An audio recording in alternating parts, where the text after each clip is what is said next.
genocide and slavery.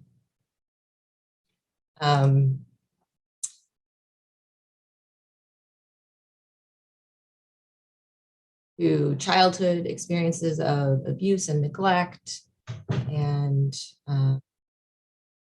faults, and even social determinants of health can be experienced as traumatic. So homelessness, food insecurity, economic instability.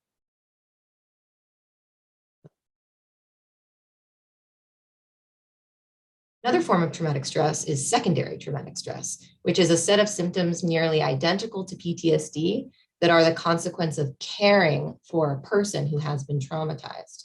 For instance, a medical provider who takes care of someone who has just been the victim of a violent crime and then goes on to experience intrusive thoughts, hyperarousal, hypervigilance. And those intrusive thoughts can even include vivid images of their imagination of what happened to that person. We'll talk more about how to prevent, strategies for preventing or taking care of secondary traumatic stress near the end. So that's a brief introduction about what trauma could be, a very broad definition of all kinds of things that could be experienced as traumatic, from the individual all the way up to the societal levels. And trauma is a very heavy topic. It carries a lot of weight, and it's very difficult to be a healthcare professional oftentimes because of what we're witness to: pain and suffering. And so for me, what's helpful is thinking about, what can I do about this? How can I act? How can I respond? What is in my control to combat the effects of trauma in my patients and coworkers and society at large? And what I have discovered as a very helpful tool is this field called trauma-informed care. So I'd like to introduce a little bit about what that is. So next slide, Leah, thank you. Trauma-informed care was developed 20 years ago or so. It's an organizational framework for how to support people who've experienced something traumatic. And we call it a universal precaution, almost like washing your hands before you touch the patient. We apply these principles universally as a means of building resilience for ourselves and for our patients. Very importantly, it emphasizes safety first: physical safety, psychological safety, and emotional safety, and it aims to empower the trauma survivor. Notice that I'm very intentionally using the word survivor rather than trauma victim. For me, what I love the most about this, and what's a very important takeaway, is that trauma-informed care aims to foster healing through safe and collaborative relationships. Healing happens in connection with other people, which is beautiful because it means that every interaction you have with a patient is a blessed opportunity to reverse the negative impact of trauma. You all have the capacity to communicate care, to offer love and healing through a patient's recovery. Your, let's say, 15-minute encounter with a patient can be super transformative and really positive and memorable in that patient's life as they recover from their trauma. Next slide. These are SAMHSA's 4 R's of any trauma-informed organization, trauma-informed program, trauma-informed policy. We aim to first realize the widespread impact of trauma. We then aim to recognize the signs and symptoms in ourselves and in our patients and staff. We aim to respond by putting trauma-informed measures into practice, both now and in the long term. And finally, and importantly, especially as we discuss the physical exam later, we aim to resist re-traumatization. We try to not we try to reduce the risk of patients feeling activated and triggered in the healthcare environment, remembering something bad that happened to them in the past and feeling uncomfortable now in the present. So you can see how there's safety throughout the structure of a trauma-informed approach. And next, we'll show you again from SAMHSA the 6 principles of trauma-informed care. And I'd like you to keep these principles in mind as we proceed through the rest of the talk, because they can be applied to everything you do. Trauma-informed principles can be applied to the physical exam, to communication with patients, to the way you do the interior design of your exam rooms and hospitals. It has broad applications. So number 1 is safety above all things. Number 2 is trustworthiness and transparency. We aim to be clear and transparent throughout the healthcare system. 3 is peer support. That's about all of us connecting with one another as survivors, sharing our pain, sharing our healing, helping one another. 4 is collaboration and mutuality. You are partnering with patients. There is a leveling of the power dynamic, power differential that exists sometimes between patient and clinician. 5 is empowerment, voice, and choice. You want to hear the patient's preferences. You want to put them first. The treatment plan will be guided by them and their choices. And 6 is attending to cultural, historical, and gender issues, which is a very broad, very important, very difficult topic to address. And we welcome you all to ask questions or provide suggestions for any one of these principles as we proceed through our talk. We will be allowing for adequate time for discussion at the end. I think someone is unmuted. Thank you so much. So now we're going to just briefly mention, what does trauma look like? How can you recognize it when you see it? What are the manifestations of trauma in your patients? These are the things that I commonly see. I'm what's called in the United States a primary care physician. I practice general internal medicine, so I'm a regular doctor for regular things. And one thing that I see is avoidance of routine primary care. People want to avoid a pelvic exam. They're not going to schedule their colonoscopy. They're going to put off going to their dental appointment, even though they have pain, because the mouth can be a very sensitive area.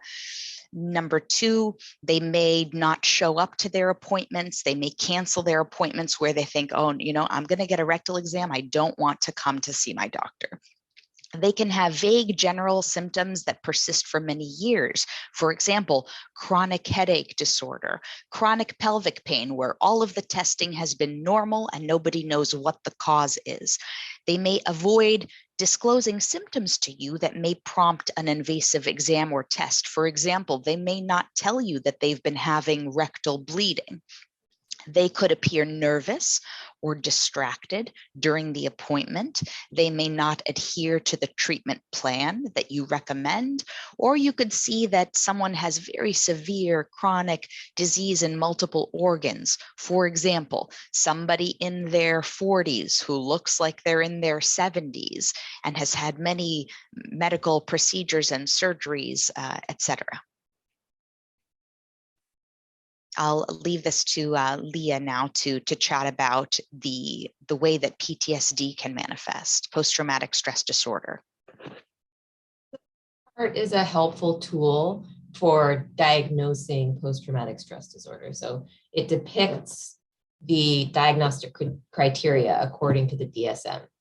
So at least 6 months after, this is about at least 6 months after the event, is when you start talking about PTSD. Prior to that, we're talking about acute stress reactions, which are really pretty natural responses to catastrophe.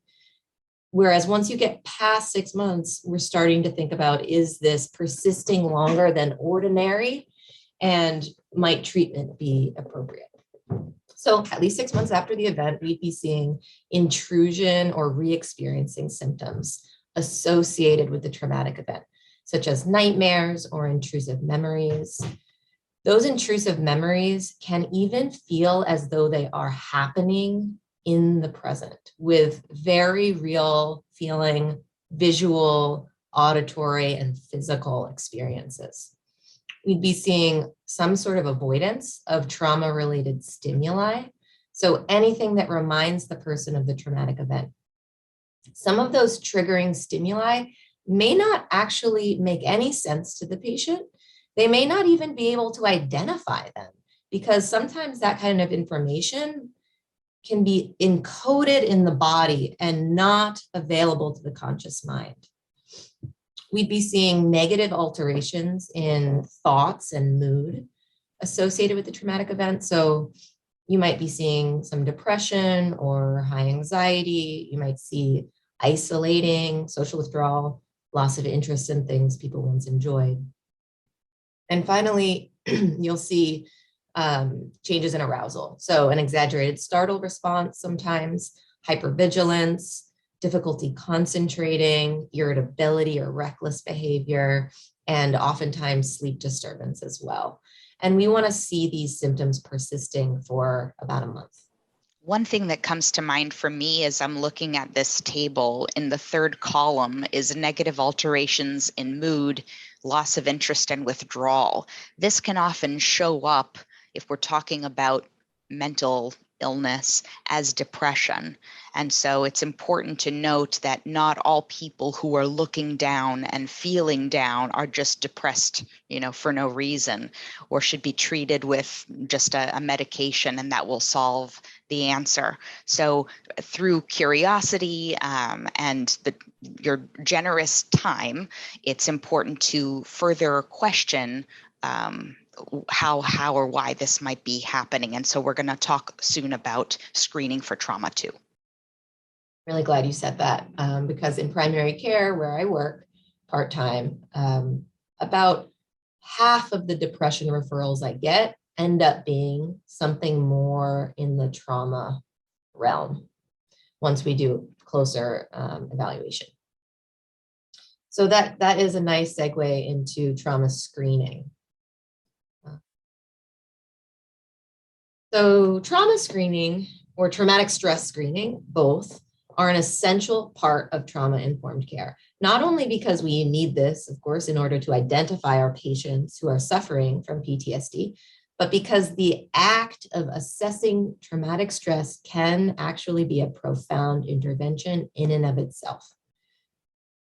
First, I'd say simply by asking if someone has experienced a traumatic event and then taking the time to ask about traumatic stress, we're validating the lasting, profound, but often invisible impacts of violence. It goes without saying that time is precious in a medical visit and that you choose to talk about things because they're important to a patient's health. So what message does it send when you take that precious time and you spend some of it talking about how the patient is doing in light of something terrible that happened? It's really powerful for the patient. These are a few screeners that we have access to, and I'm not sure about what languages.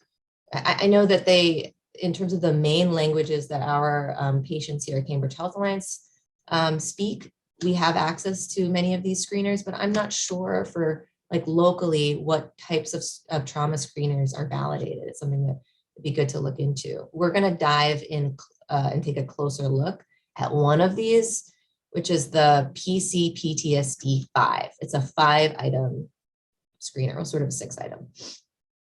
It was developed in VA primary care clinics. And the first thing that happens is patients are asked if they've ever experienced a traumatic event. And several examples are provided. This could be spoken to the patient, or it could be handed to the patient for them to read, depending on their situation and what's best for them. And it says this, it says, sometimes things happen to people that are unusually or especially frightening, horrible, or traumatic.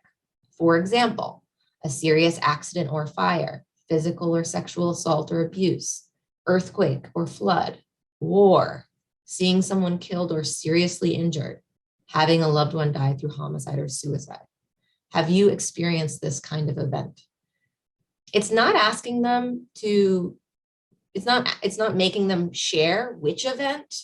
It's not asking them to share the details of the event. It's just asking, has something like this happened to you? And if they say no, you're done for that visit. If they say yes, you move on to 5 questions. And they are all yes or no questions about PTSD symptoms experienced over the past month. This is another example of how screening can be a profound intervention. Within these questions contains vital information, symptoms. The fact that these experiences are symptoms offers context to something that may have been experienced as truly maddening in isolation. Many traumatized people believe they are going crazy. They don't know what they have. They don't know that they have an invisible injury that is no less real than a broken arm. And when they see that there is an official term, PTSD, with official symptoms that can explain what they've been experiencing, it can sometimes lift just a little bit of the shame that they've been carrying. And shame is really the biggest antidote to healing. Shame reduction. Shame reduction. Yeah. Shame really does thrive in isolation. So we have to talk about this stuff out loud and with as much compassion and confidence as possible. Just tough, take some practice. So the psychometric properties of this scale have been validated in a military sample, and it uses a cutoff of 3 items endorsed. So if somebody says yes to 3 or more, we consider that very likely to meet criteria for PTSD. And it was accurate in correctly diagnosing PTSD 95% of the time when compared to a clinical interview. Now, another way that you could screen for trauma is simply by asking a question like this and not necessarily using a standardized measure. So this is one of Dr. Elisseou's ways of screening for trauma by just asking, many of us have experienced something difficult, whether in childhood or later as an adult, that has had lasting impact on our physical or mental well-being. Do you think that's relevant to you? And if they say yes, following up with, is that something you'd like to speak more about today? I love this question because it's really respecting the patient's autonomy. It's saying, this matters to me, I'm bringing it up, but it's up to you whether we go any further here. So it's respecting their choice, which is a key part of trauma-informed care. So this next tool is called the PCL5. It's a PTSD checklist for the DSM-5 criteria of PTSD. It has 20 items. And I'm really only presenting this because when I've given these trainings to primary care clinics in the past, I've been told that people really want a way to monitor symptoms in response to their own interventions, especially when their patients don't have access to mental health care. So this checklist is a way to do that. You can give this to the patient and get a severity score of their symptoms. And if there is a change, a 5 to 10 point change in their score, it's considered a reliable change. So you might, begin working with them on something, offer some intervention related to their trauma, and then check back in with the scale again in the future and see if anything has shifted.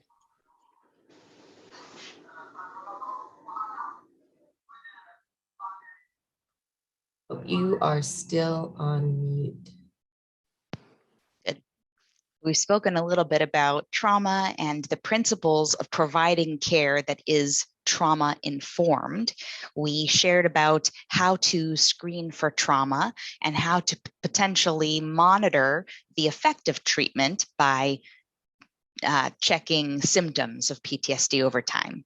So When you do screen for trauma and people tell you the horrible things that they have experienced, sometimes we feel as healthcare professionals stuck, like, oh my goodness, that is a lot of important, very challenging information. What do I do now, right here in this second? So I'd like to share with you some possible phrases that we might use to help us know what to do next. The first here in green on the upper left is just sitting in silence. Sometimes just being there is exactly what you're supposed to do for that patient. Sitting there silently as they cry, as they vent, as they share, just being there. Provide space for their emotions. You may be the only person in their lives who is there just sitting and listening and allowing them to say, I am scared. I feel helpless. I just want to cry. And that in itself is an act of love and great care. You can thank them for sharing something immensely personal and difficult, because it takes a lot of courage to share tough stuff, especially, as Leah mentioned, because this is wrapped in a lot of shame. There in yellow, use your nonverbal skills to communicate care empathically. You want to make sure that your body posture is open and turned toward them. You're not closed off. You're going to provide appropriate eye contact. You're not going to be distracted doing other work. Make sure that you're speaking at an appropriate volume, no loud noises, etc. Here in the center of the screen in blue, explore their resilience. You can say, my goodness, what has kept you so strong through all of this? I wonder, what do you think is responsible for your getting up every day and still showing up for your family? How have you been able to do it? What is right with you rather than what is wrong with you? In purple, we write here, be an advocate. You have a powerful position in your role as a healthcare professional, whether it's a doctor or psychologist, social worker, or any other role that you play. You are able to advocate within healthcare to be an agent for change, structural systemic change. You can provide verbal expressions of empathy, and I'll give you an example of one way to do that well. And you can partner with the patient for next steps. It's not up to us as the doctor to say, here's what you need to do next. The patient knows their life best. They know their symptoms best. They know their circumstances and their needs best. And you can ask them, what do you think the next step should be? And if they say, I really don't know, that's an opportunity for brainstorming together. But the next steps should really be patient-led, patient-preferred. So I'd like to show you one tool here that I really love as an opportunity to make verbal expressions of empathy. This here is the NURSE acronym you see on the left, NURSE, and it stands for naming the emotion the patient's experiencing, express understanding, offer a statement of respect, tell them you support them, and then if there's time and if you're interested, you can explore it further. So I'll give you an example of what I can say in a string of sentences that may express care. I can say, wow, this has been a really frustrating time for you. I can understand how you'd be feeling that way. It sounds like you're just doing the best you can. My only role is to support you. And then you pause. I remember the first time I used this tool, I was covering a colleague. I saw a patient who was practically vibrating. He was so angry, so in pain. And when I said this, his shoulders dropped and he wept. And he said, nobody has ever spoken to me like that. Will you be my doctor? And time again, this works like magic. Why? people want to be heard, they want to be seen, they want to be valued. And so in the space of, I don't know, 15 seconds, you can really make a transformative impact. Next slides. Let's see what's next. Sometimes we're at a loss for words. What can I say? Can you show me some examples? And so one thing is, thank you for sharing that with me. There should be an opportunity of thanking the patient for trusting you with the honor of that private information. It's a huge honor that we have as clinicians to be witness to these private things. You can say your feelings and reactions make total sense. Of course, given what happened to you, this is very normal. We're all human. You can say, I'm amazed that in spite of all you've gone through, you're still managing to go to work, provide for your family, come to this appointment, get dressed in the morning, take a shower. What has kept you going? And you can say sometimes talking about these things can bring up some difficult feelings. It can help to come up with a support plan. Can you think of any supports you can put in place for yourself today and tomorrow? Would it be helpful to speak to your wife about this? Would it be helpful to reconnect with an old friend? Would it be helpful to cook with your grandmother? Would it be helpful to sing a song or go to church or pray? And one of the things that I struggle with as an internist, I am not a trauma therapist. I have no training in psychology. I have no training in psychiatry. There's a balancing act between being open to receiving what the patient has to say and wanting to put some boundaries on it. How can I contain this so that I am not damaged by their sharing? Because you need to preserve yourself going from patient to patient to patient. There's a lot that you can get weighed down by from the stuff that you see. It's almost like you're carrying an invisible backpack with all of these rocks. And sometimes what you see and hear about is just putting more and more rocks in that backpack. So, one thing that I struggle with is wanting to hear what's going on with the patient, but also put some limits. And so perhaps Leah can share with us how she does some containment. Yeah, this is something that comes up a lot because we're aiming, when we're doing a trauma assessment, we're aiming to access some of the information about what happened to the person without completely overwhelming them and ourselves. So if someone is becoming unresponsive or inconsolable during a discussion about their trauma, it's likely time to compassionately observe what's happening and do some grounding, what we call grounding. So I'm going to offer some examples of how to do that, including how to interrupt, which doesn't feel good, a conversation and intervene when this is happening.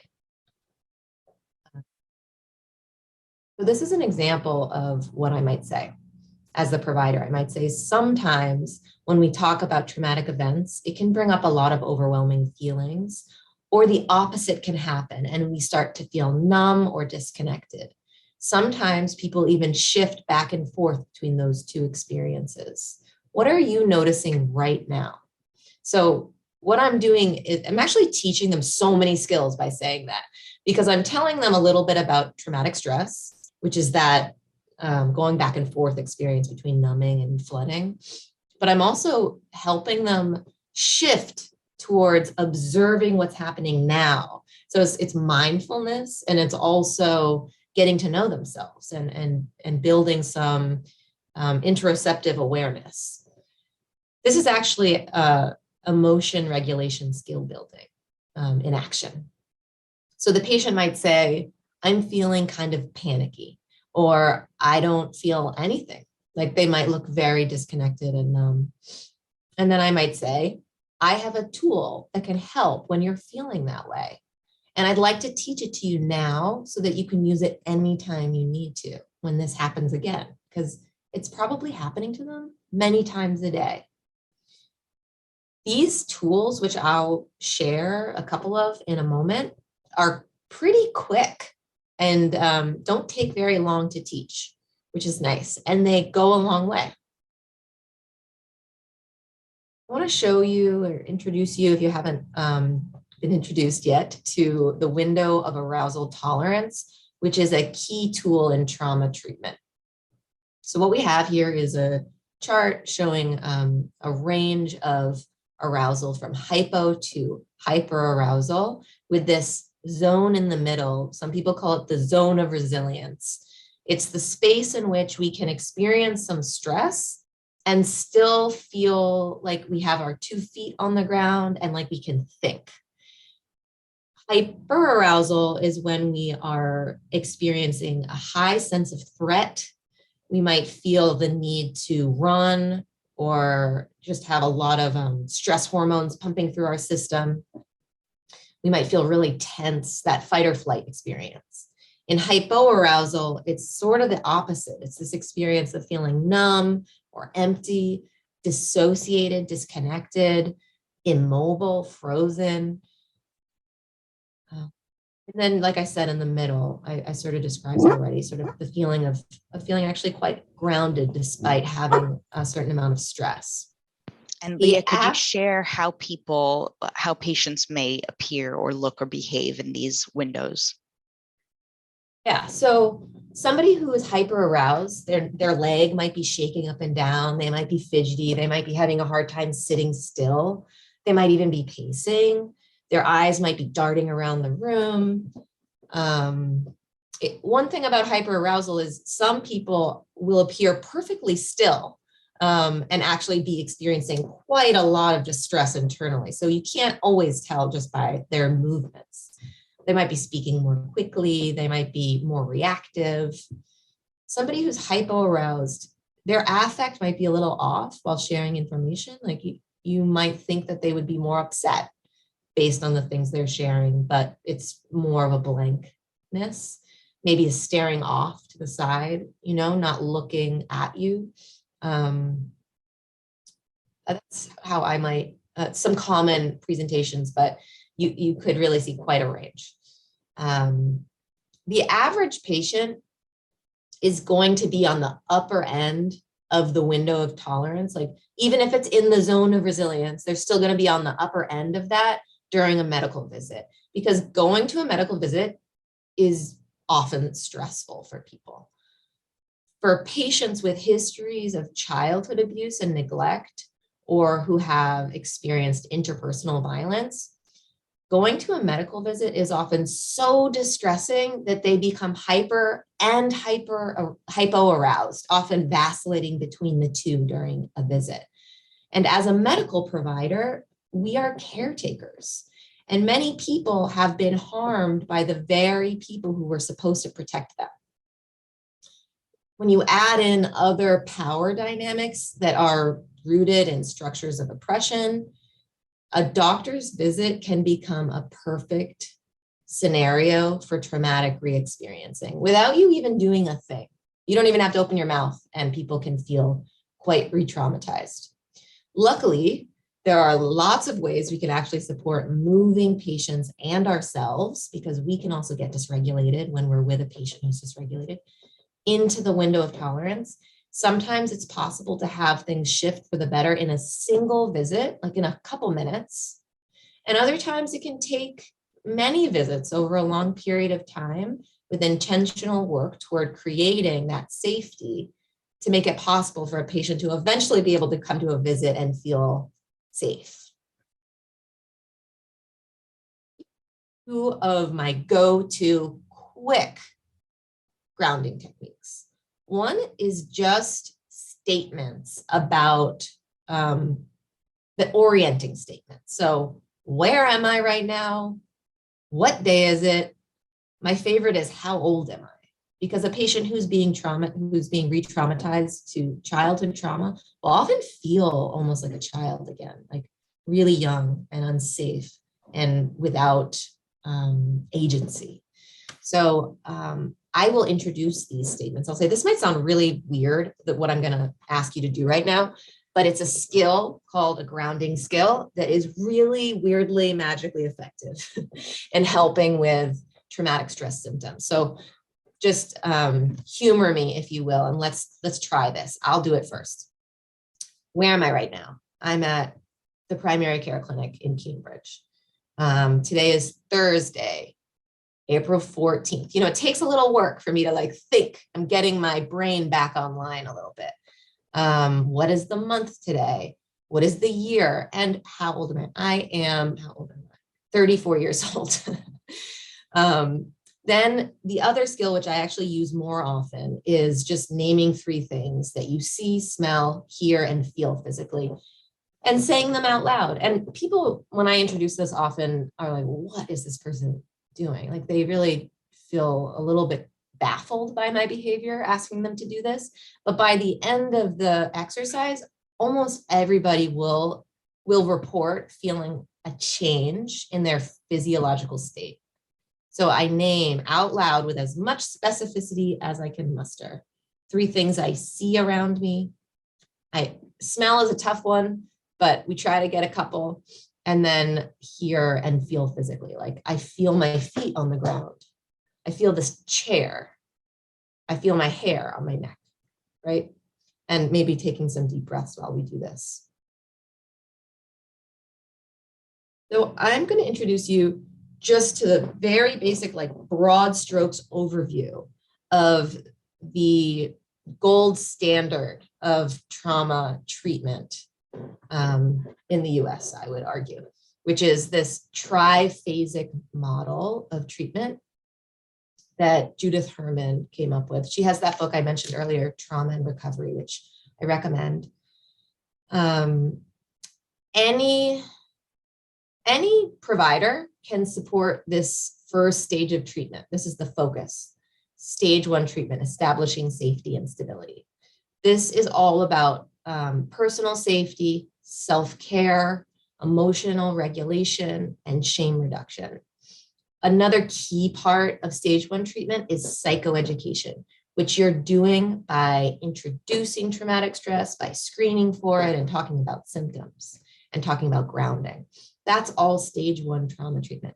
These other stages, stage 2 and 3, that are about kind of exposure work and processing the details of the events, those are things we don't recommend our medical providers do, because they do take a bit of training. So unless you're going to go and get some pretty extensive training in that stuff, I would stick to this stage 1 situation, which is in and of itself very healing. So we talked about, like I said, we talked about psychoed through screening, but I also like to have patient-friendly handouts and information that I can offer somebody about the fight or flight response, about the relaxation response, and about the window of tolerance. So these are just 2 pages from one of my favorite little booklets for, it's actually 4 patients that I have on hand all the time. This one's called Calm Ground. But there's lots of patient-facing info out there that can be really useful, especially if you pull out stuff that's really good and talk to them about it and hand it to them so they can keep reflecting on it on their own a little bit.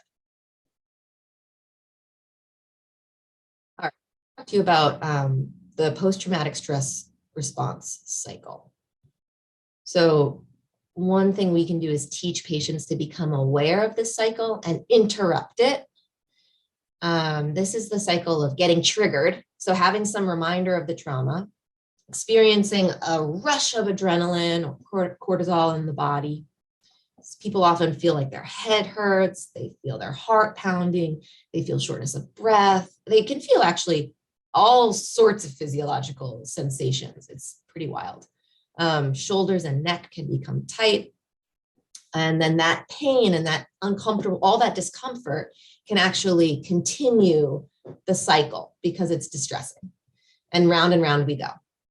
But there are ways, like I said, of doing something called completing the stress response cycle, which is a way of exiting this cycle, which I'm going to show you some of those strategies. So here are some examples: mindful breathing, any kind of physical activity, just exerting oneself for even a minute, some kind of creative expression, crying, laughing, physical affection, some kind of positive social connection. Shaking is something that can be quite helpful for completing the stress response cycle. So I want to explain briefly why this works. When we face an actual threat, so not a trauma trigger, but an actual threat in real time, the stress hormones that pump through our body are there for a purpose. They help us to run or fight or stay perfectly still in some cases. Say we flee from that danger and we run towards home. We're out somewhere, there's a danger, and we start running towards home. We've just used that adrenaline for something. We've expressed it.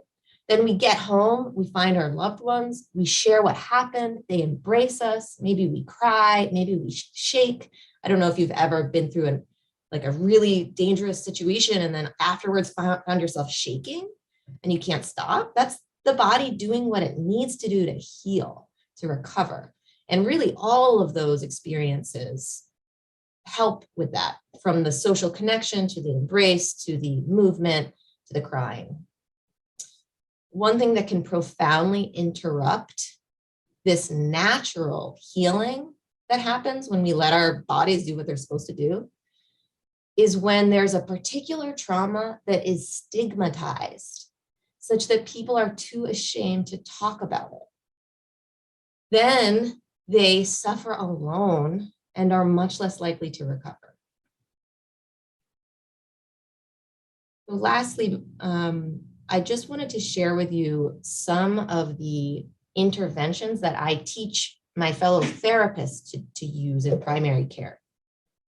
These are all considered stage 1 trauma treatment interventions that can help people move towards safety and stability. Like we actually discussed many of these, but I just wanted to lay them all out. So we've got psychoed about trauma. We've got those grounding skills, and normalization and shame reduction happens. It's like baked in to the screening and the psychoed, and maybe just, a sentence of compassion. If somebody's dealing with current day threats to their safety, it's essential to talk about how to build safety and safety plan. Teaching problem solving skills is behavioral activation. I'm referring to helping people identify the things that they once did that brought them joy and make a plan to do those things. Any kind of empowerment and assertiveness training, which is often around communication, conflict management, and instilling hope every single time you meet with somebody, instilling hope. That can be done just in the interaction. You don't have to even do anything sometimes, but I'd say one way to instill hope is to let people know that what's happening to them is an injury. It's not a chronic, it doesn't have to be a chronic illness. It's an injury that can be healed, just like many other things they come in with. And we're gonna get there. Just saying something like that can go a long way. On to you. Oh, I'm gonna stop presenting. Okay. I think I'm sharing screen already. So this next section, we're switching gears a little bit to talk about a trauma-informed physical exam, but I do want to just give everybody a little break, just 30 seconds. Empty the mind, stretch, deep breath in and out.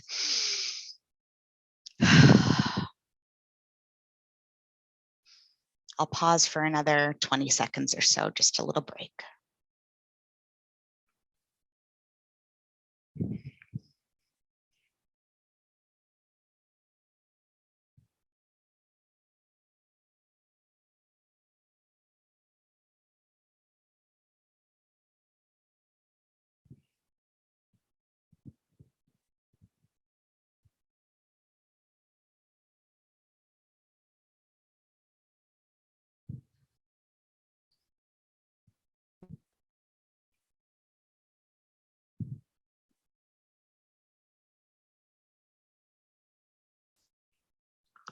Okay, that feels good to me. Thank you all for the pause. So My story is that when I started my clinical practice, I realized that there were things I was doing on the physical exam that were making my patients visibly uncomfortable. I remember swinging my stethoscope off my neck and the patient jumped. I remember approaching them for the thyroid exam and they shook back like this. So I started adjusting my speech and my behaviors with the hope to set them at ease, make them more comfortable. And one day a medical student asked me to teach her more about my trauma-informed approach. I had never heard of that before, but I thought it was extremely interesting. I read more about trauma-informed care and I developed a formal framework for a trauma-informed physical exam. We were able to publish it. If you look online, just to search for trauma-informed physical exam. The curriculum is available, and I've had the honor of being able to teach this at medical schools across the United States. So I'm going to share an abbreviated framework for what this is. We'll talk about what to do before the exam, what to do during the exam, and how to close after the exam. I'll share that this is very much a guide. These are suggestions. They're not required. They are not meant to be performed in a certain order. I have not tested this. These are just thoughts that I would like for you to experiment with. You can ask questions about it. Maybe they will work in your own environment and culture and country. Maybe they won't, but this is stuff that I am trying to practice with my patients. So before the exam, we make sure that our nonverbal communication is appropriate. What does that mean? We speak clearly and slowly at an appropriate volume. We appear engaged and pleasant and calm as much as we can. Appropriate eye contact. We stand or sit at eye level with the patient rather than them sitting down low and you standing up above them. Avoid sudden movements, keep hands out of pockets so they know what you're carrying or not carrying. Pay attention to what the patient's doing. Are they looking tense? Are they breathing quickly? Are they crying? Are they distracted? And if so, you can pause and just ask about it. Ask, I notice you look very tense. Can you tell me more about that?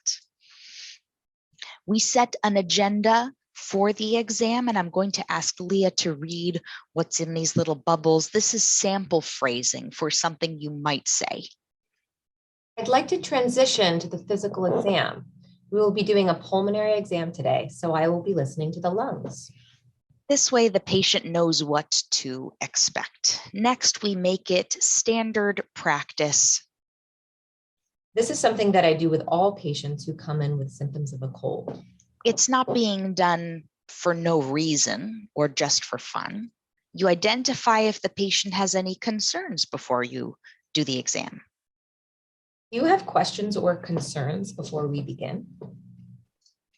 Ask about their comfort. Is there anything I can do to make you more comfortable? And finally, offer a chaperone. Like anyone else to be present for the exam. And this is something that I find very relevant in the United States. Ubitu looks like you're, yeah, thank you so much for reading yourself. So in the United States, many institutions like hospitals require a medical chaperone for women who are getting a pelvic exam or breast exam.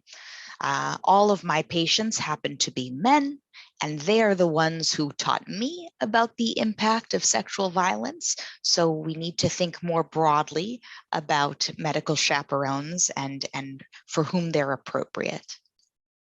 During the exam, we attend to appropriate draping of patients.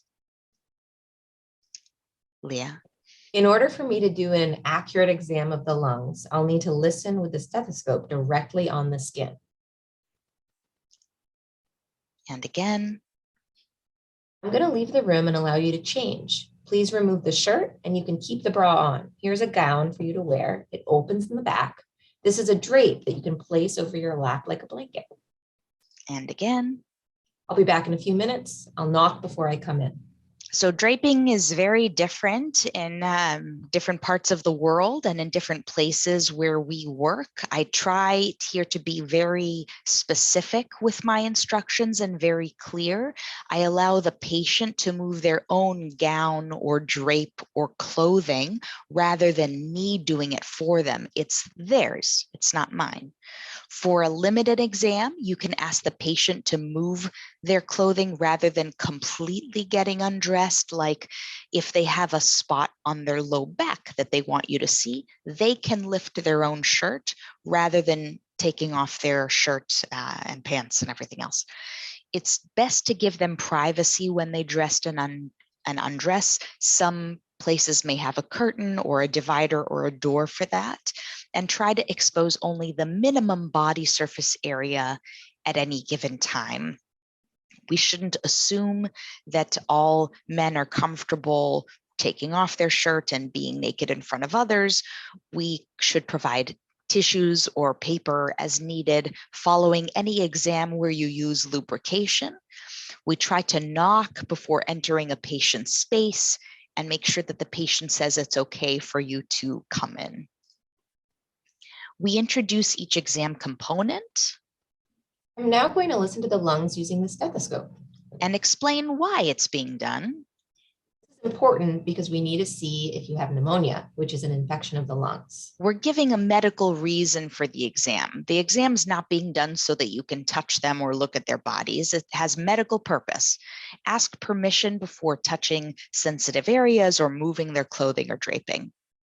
May I open the gowns from the back slightly in order to get a more accurate listen to the lungs? It's about doing an accurate exam, a thorough exam, and an exam that will be helpful for you to make a diagnosis.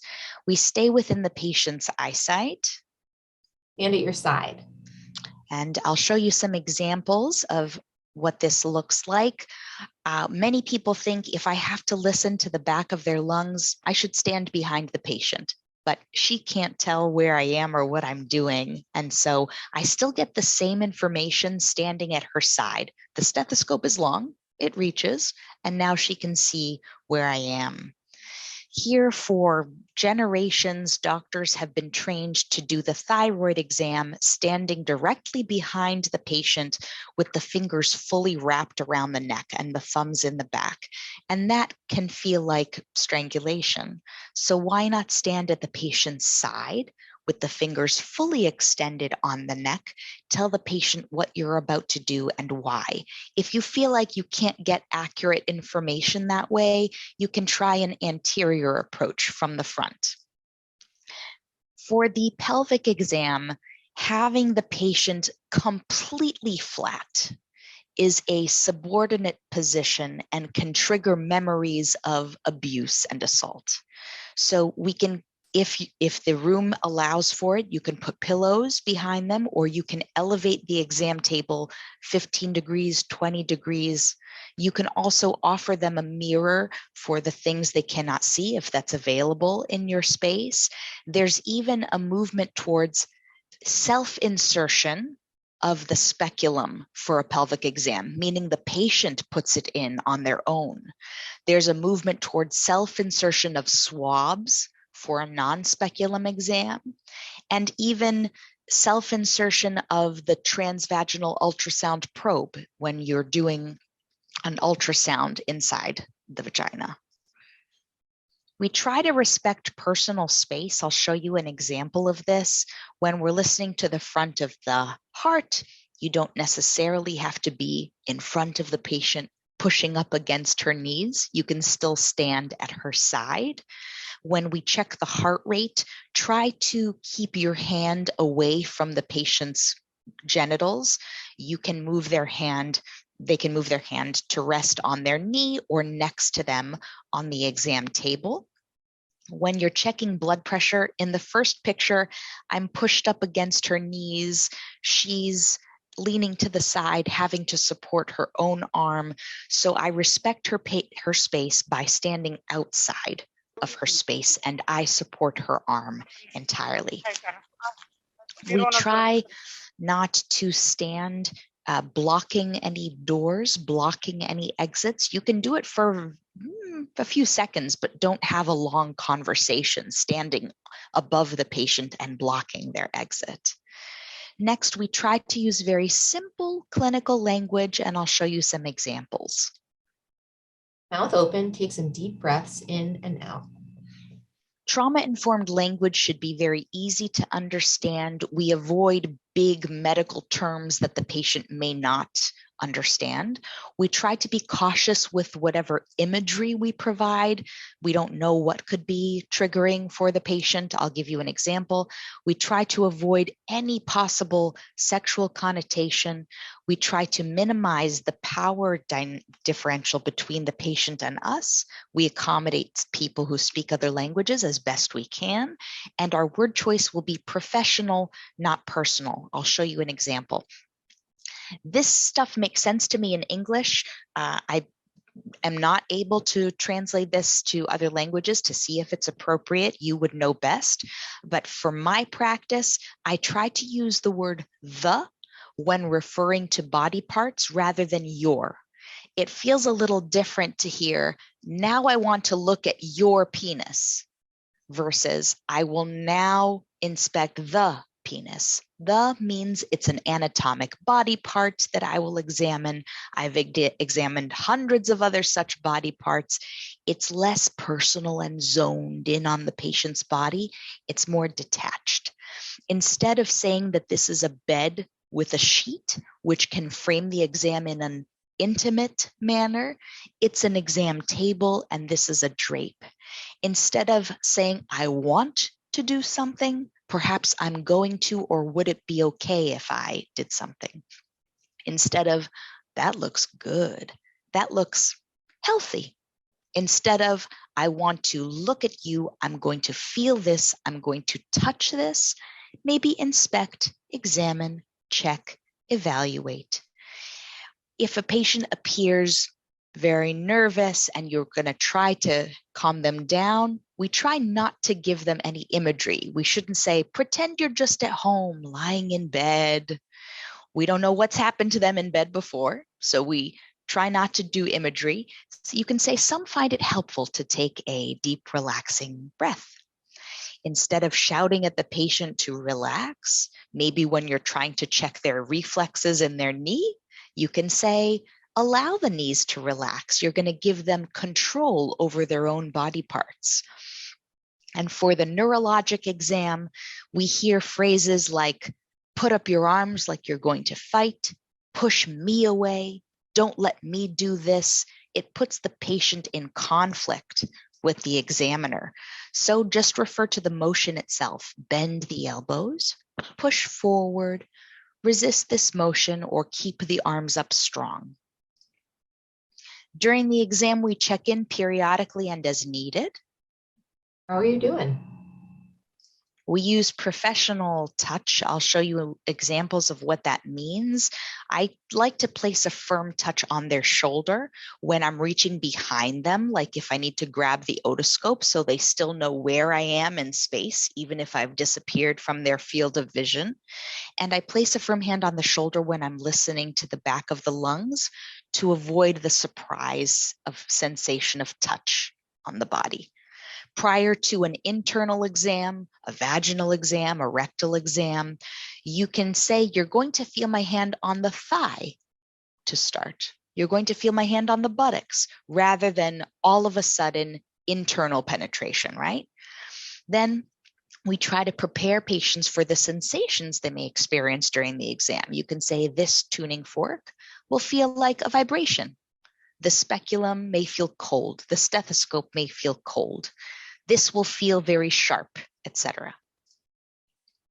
And finally, be efficient. That concludes the exam. Leah, you can read this part.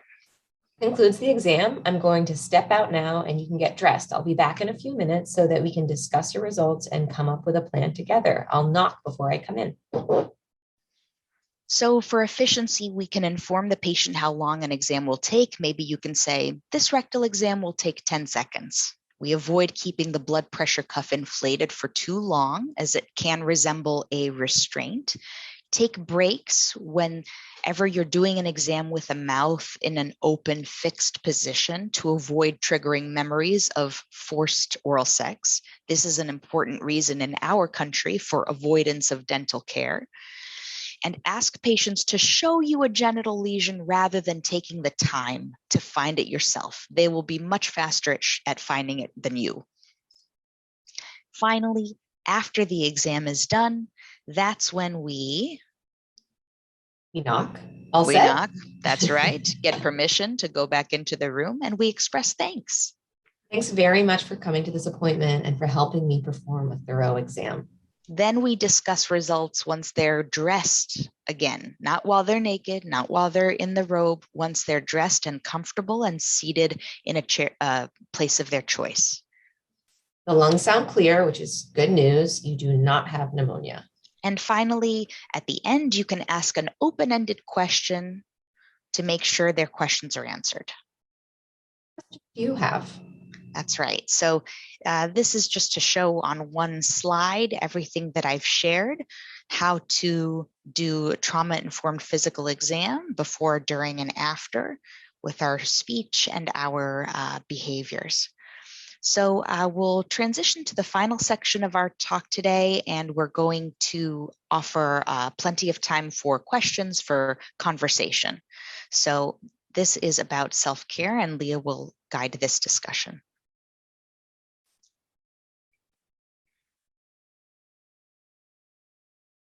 Okay, you can actually, well, I guess I'll just say it is essential to talk about self-care when we talk about trauma-informed care, because providing care to heavily traumatized populations is very different from providing care to people who have not been traumatized, who are highly privileged. It's different. There are lots of things that can happen to a patient, to a provider, including secondary traumatic stress, like we talked about earlier.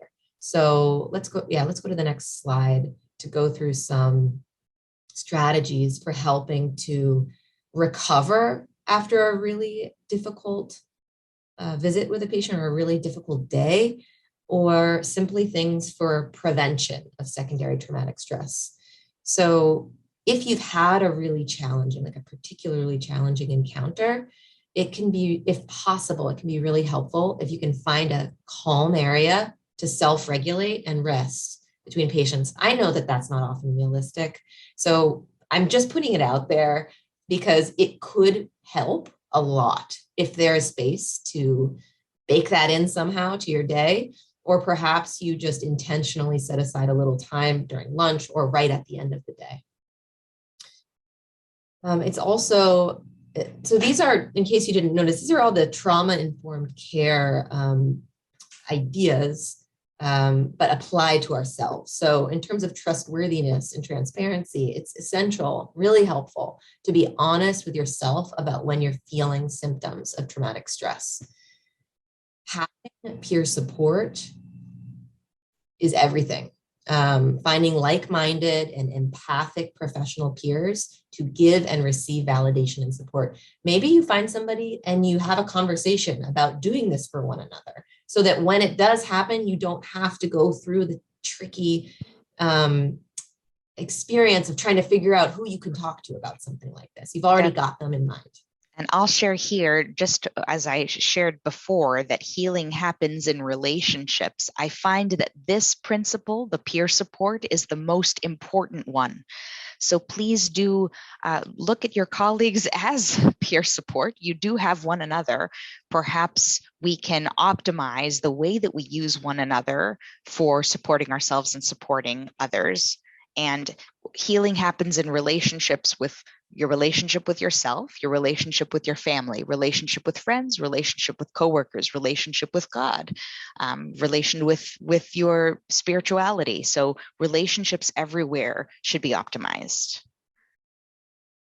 The one thing that I understand and that I've learned from Judith Herman's work is that interpersonal trauma heals interpersonally, which is a conundrum, but it's true, and it's also hopeful. So yes, finding ways to connect with peers who are doing similar work like today. And if you're feeling overwhelmed, know that you can ask for support and help as needed. You do not have to continue alone. What you're going through matters. And finally, it's really important to recognize that your identities affect you and are related to the traumatic material you may witness. So you may be getting triggered because of your own identities and your own experiences. And also training, like today, training is knowledge is power, both for your patients and for you. It builds a sense of empowerment and agency, which is a great way of fighting back against the forces of traumatic stress.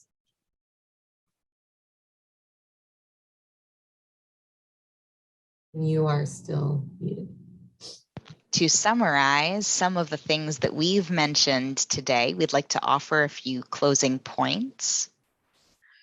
One is that we can all be healers. It's very important to note you do not have to be a licensed clinical therapist to be therapeutic. I'll say it again. You do not have to be a therapist to be therapeutic. We are all built with the capacity to heal ourselves and to participate in the healing of others. Expressing empathy well is a learned skill. We have a lot of it inherently, and you're all inherently compassionate individuals. You've gone into medicine for that reason, but we can all learn some more about how to do this skill successfully.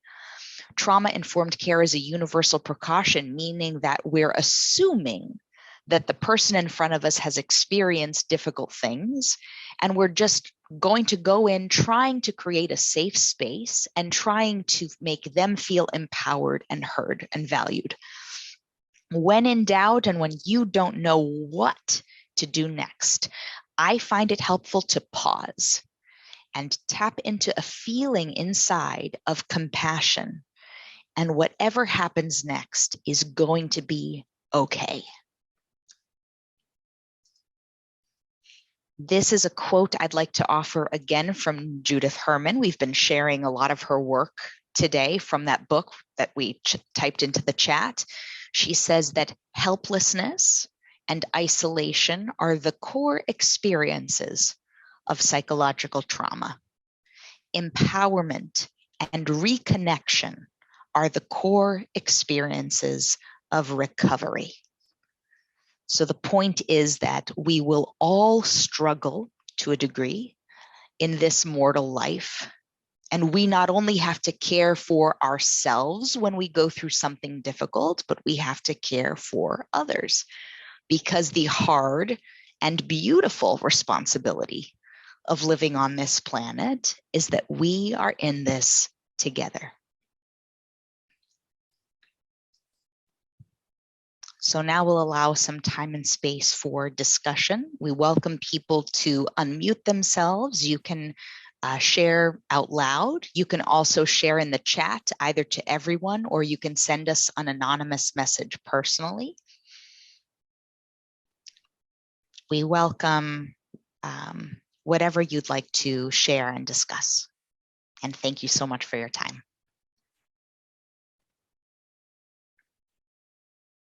Thank you. Thank you so much, both of you. Really very good, informative presentation. Dr. Udina, are you there? Maybe you can lead the discussion. There was one question I saw in the chat. Maybe we can start with that.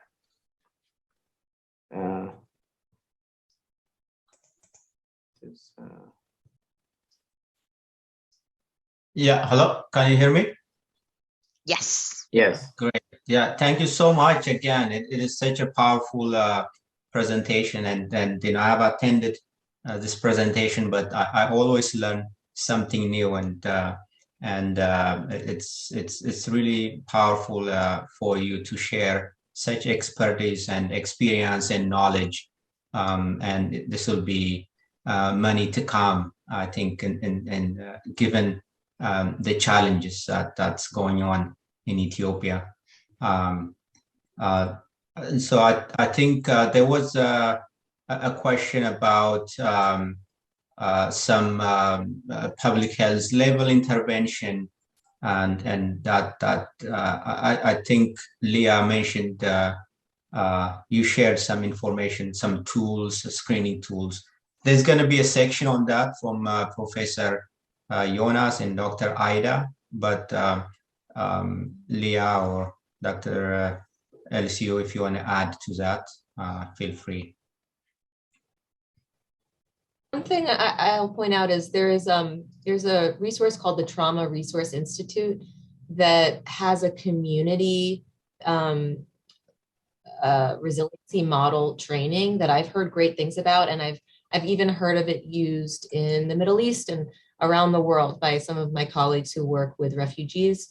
And we use it here at CHA as a group model. So I might recommend taking a look at that resource. I'm sure there are others like it out there. If we're not, in the absence of finding a training, Leah and I will do our best to compile a collection of resources after this talk, in addition to our slides, that hopefully will be useful to share with patients or your facility at large from a public health standpoint.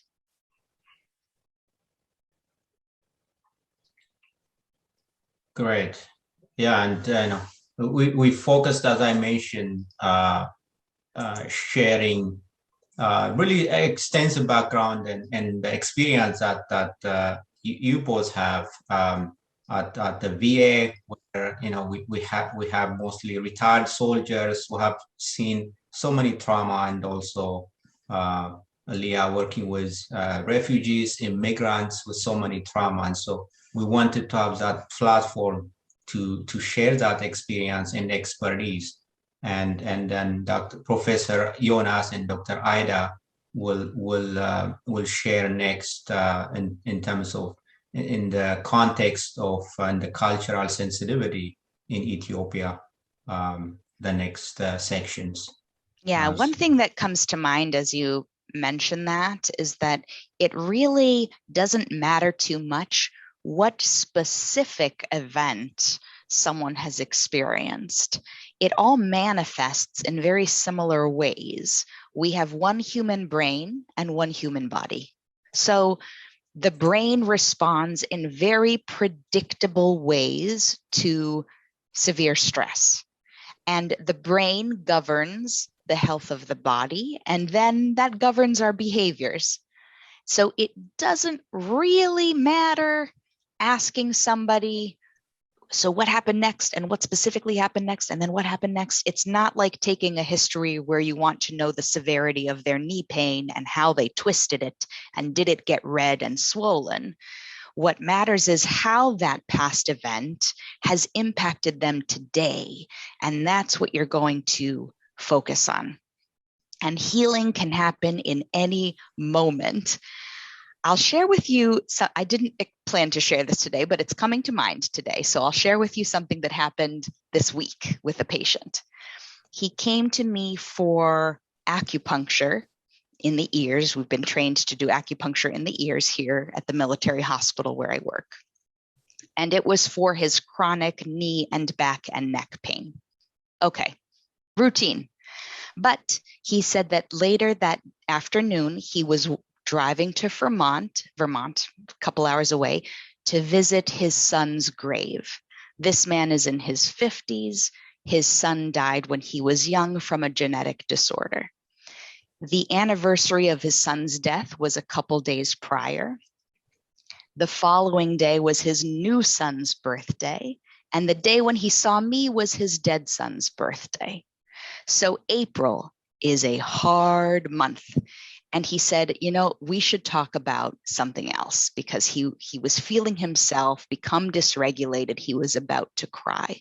So we did the acupuncture, but then I circled back and I asked him, how do you typically celebrate your son's birthday?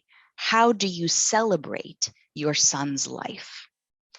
Who do you have in your life to support you when you are feeling hard feelings. And we talked about the love he has with his wife. We talked about how he used to love working on machines, how he loved to go fishing, but he hasn't done it in a long time. And I encouraged him to re-engage in the things that make him feel alive. And I asked him, what's your favorite color? And he said, red. I remember months ago, a nurse had sent me these little hearts that she weaves with thread, and she sometimes gives them to her patients. I had 2 left in my office. One of them was red. So I gave it to the patient and I said, this is to remind you that your son's memory is eternal. And he thanked me. And 2 days later, he sent me a message thanking me for the heart and letting me know that he put it in the ground with his son, that it felt right to leave it there. And so look at that. I had a basic primary care appointment when I could have just talked about the guy's knee, did what I needed to do and left. But that wasn't the issue at hand. The issue at hand was emotional pain and the need for emotional and spiritual healing. You are all equipped to communicate care and transform a person's day and life. So that's what I wanted to share. And thank you for that space.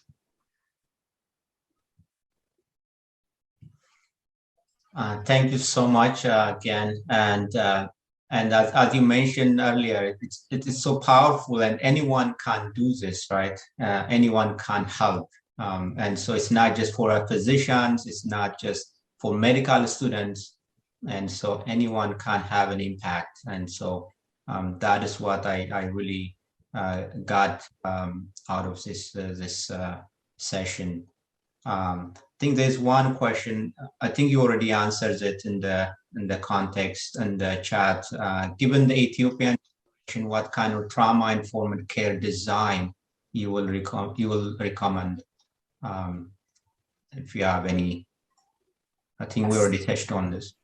Yeah, I think that's a good and complicated question that probably depends on the resources in the community that was most affected, but there are lots of ways that you could apply trauma-informed care to a community. And we'll circle back with the resources that we have at our disposal, and hopefully something will prove useful and able to be integrated. One thing I will say is that group care can be pretty wonderful and profound in trauma care, gathering together people who have been similarly affected by an event and creating a safe space to talk about the impact of trauma on present day life and how we can take care of ourselves in light of that. Not getting into all the details of the trauma in a group space, but talking about present day impact and strategies for self-care. That's another way to greatly reduce shame when people see that the things they're experiencing are being experienced by many other people in their community. Great. And we touched on one of the idea of this session also to make sure to destigmatize and to humanize mental health and mental well-being. And so that's. I heard something by a trauma expert that really stuck with me. And he said, it's unfortunate that we call it mental health because there's no organ in the body called the mental. This is our brain's health. This is very real. This is tangible. This is happening to you as it would happen to many other human brains who experience severe stress. And so that can be really powerful for people. I've heard many patients tell me, oh my goodness, I thought that I was just crazy. So you're telling me this is real. So you're telling me I'm not making this up. I said, no, This is real and you're not making it up. And even that can be freeing for people.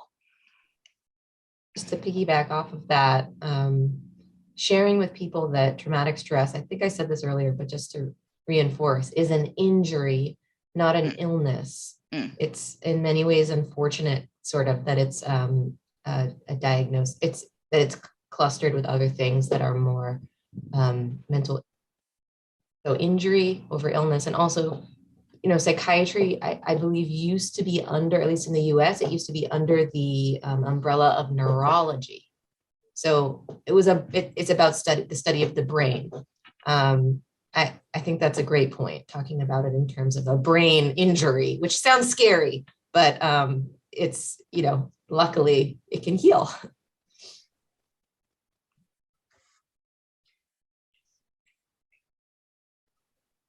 Great.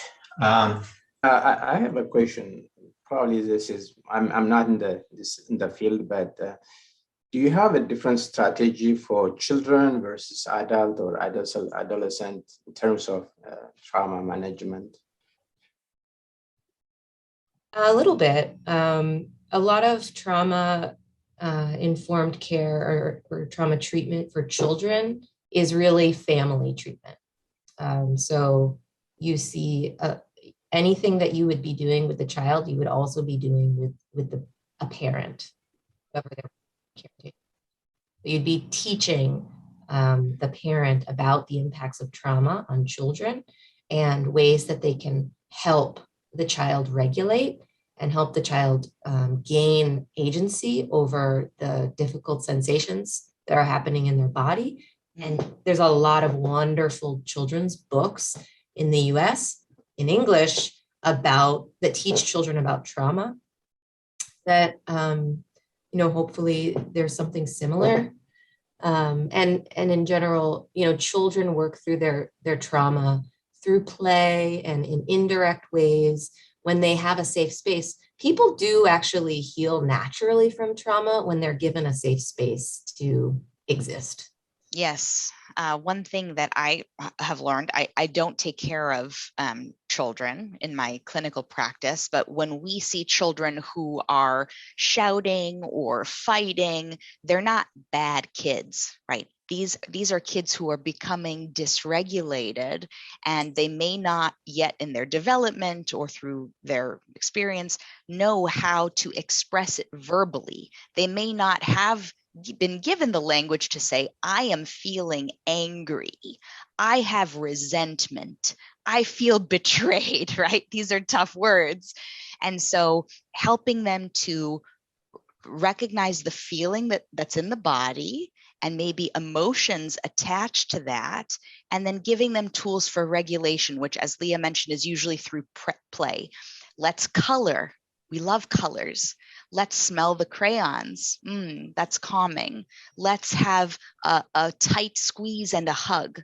Let's cuddle with my favorite blanket and stuffed animal. All of that helps them to regulate and be calm and present in the moment.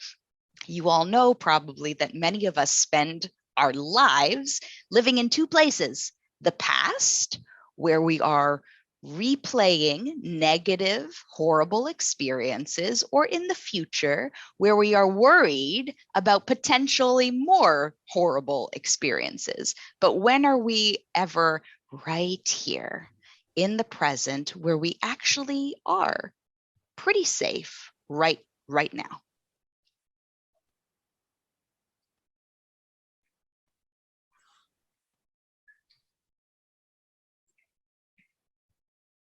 Oh, it's great. Any other question people have? I don't have a question, but I just wanted to say thank you to both of you for such an incredible training. I work in primary care and work at a federally qualified health center where I have a lot of patients who've experienced trauma. And it was really powerful for me to see how we can use things like the NURSE acronym to show empathy, and how just listening and validating feelings and being very intentional about our physical exam can be healing. So I'm in a situation where sometimes our patients, face a lot of barriers and don't have access to therapist or a counselor or mental health resources. And sometimes I feel stuck. And so it's really nice to see that just listening, just being there and bearing witness to the trauma that people have experienced can be healing. So thank you. That's it. Thank you for that beautiful comment. It means a lot. For me, verbal expressions of empathy and learning the NURSE acronym, that's the most powerful tool in my toolbox as a physician. It's not my prescription pad. It's not the beta blocker. I think that being present with people and offering empathy is my superhero power. Yes, and something that we can definitely apply, I think, in Ethiopia in a very resource limited setting. I know that was a question that came up, but as just a general practitioner, you can have a lot of power by giving your time and That's empathy. it. Yeah, That's so it. thank you. That's it, because it's love that heals. Yes.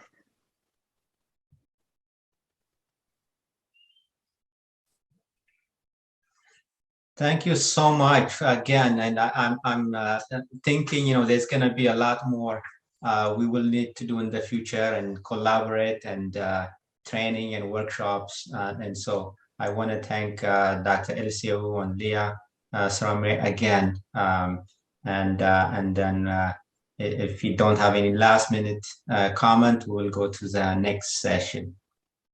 Thank you. Thank you so much. Thank you all so much. Leah and I are headed to clinic, so we'll circle back. We'll see you next time. Thank you. Thank you so much.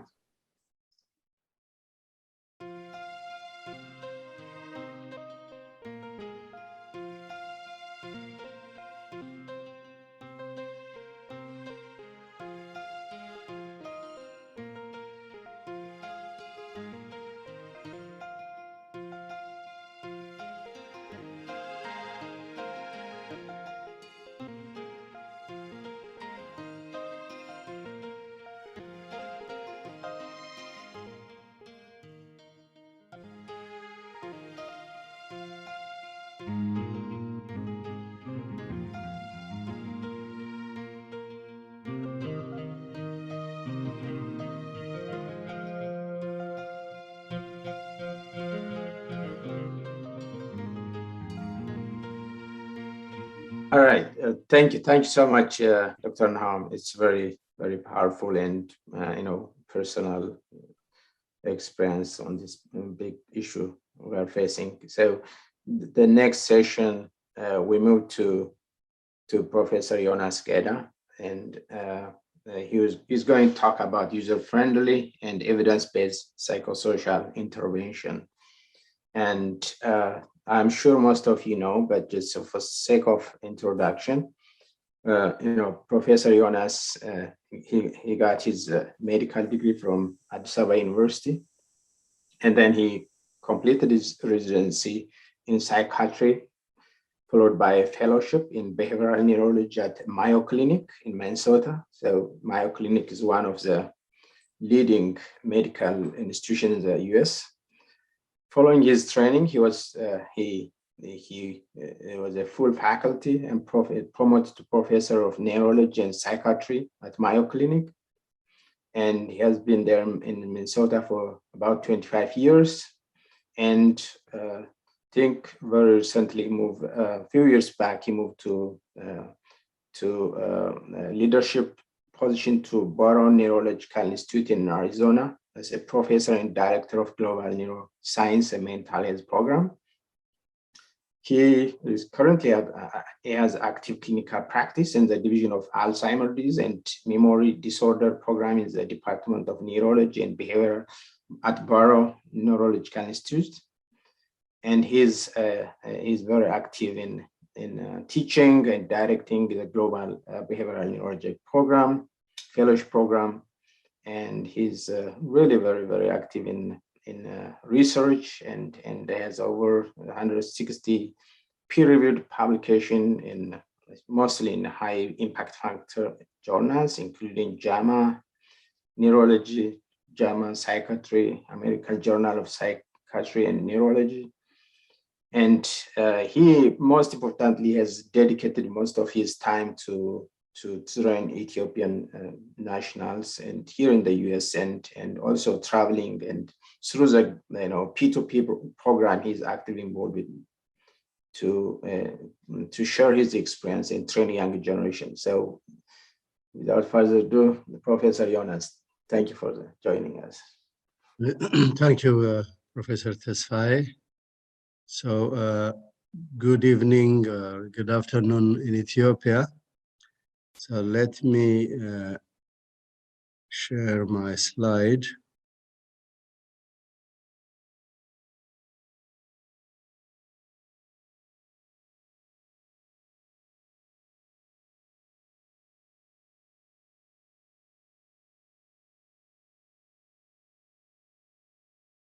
Okay, see here.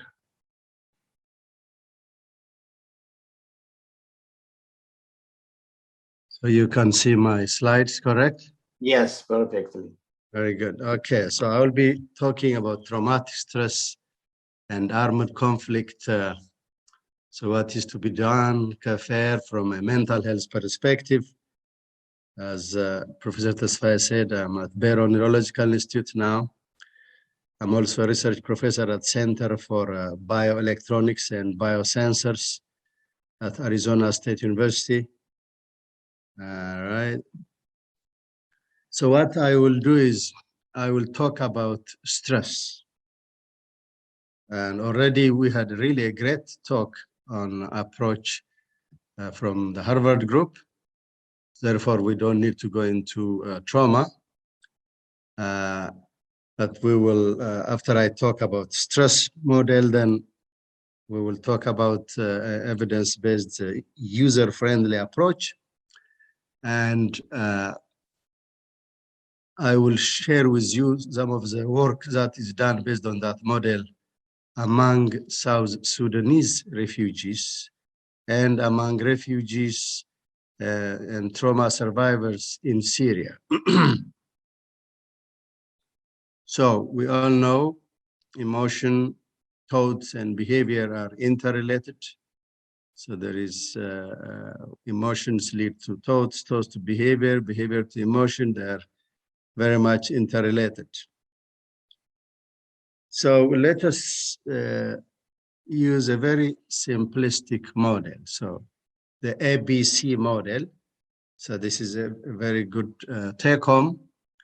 So there is an adverse event. So the armed conflict in Ethiopia that started on November 4 of 2020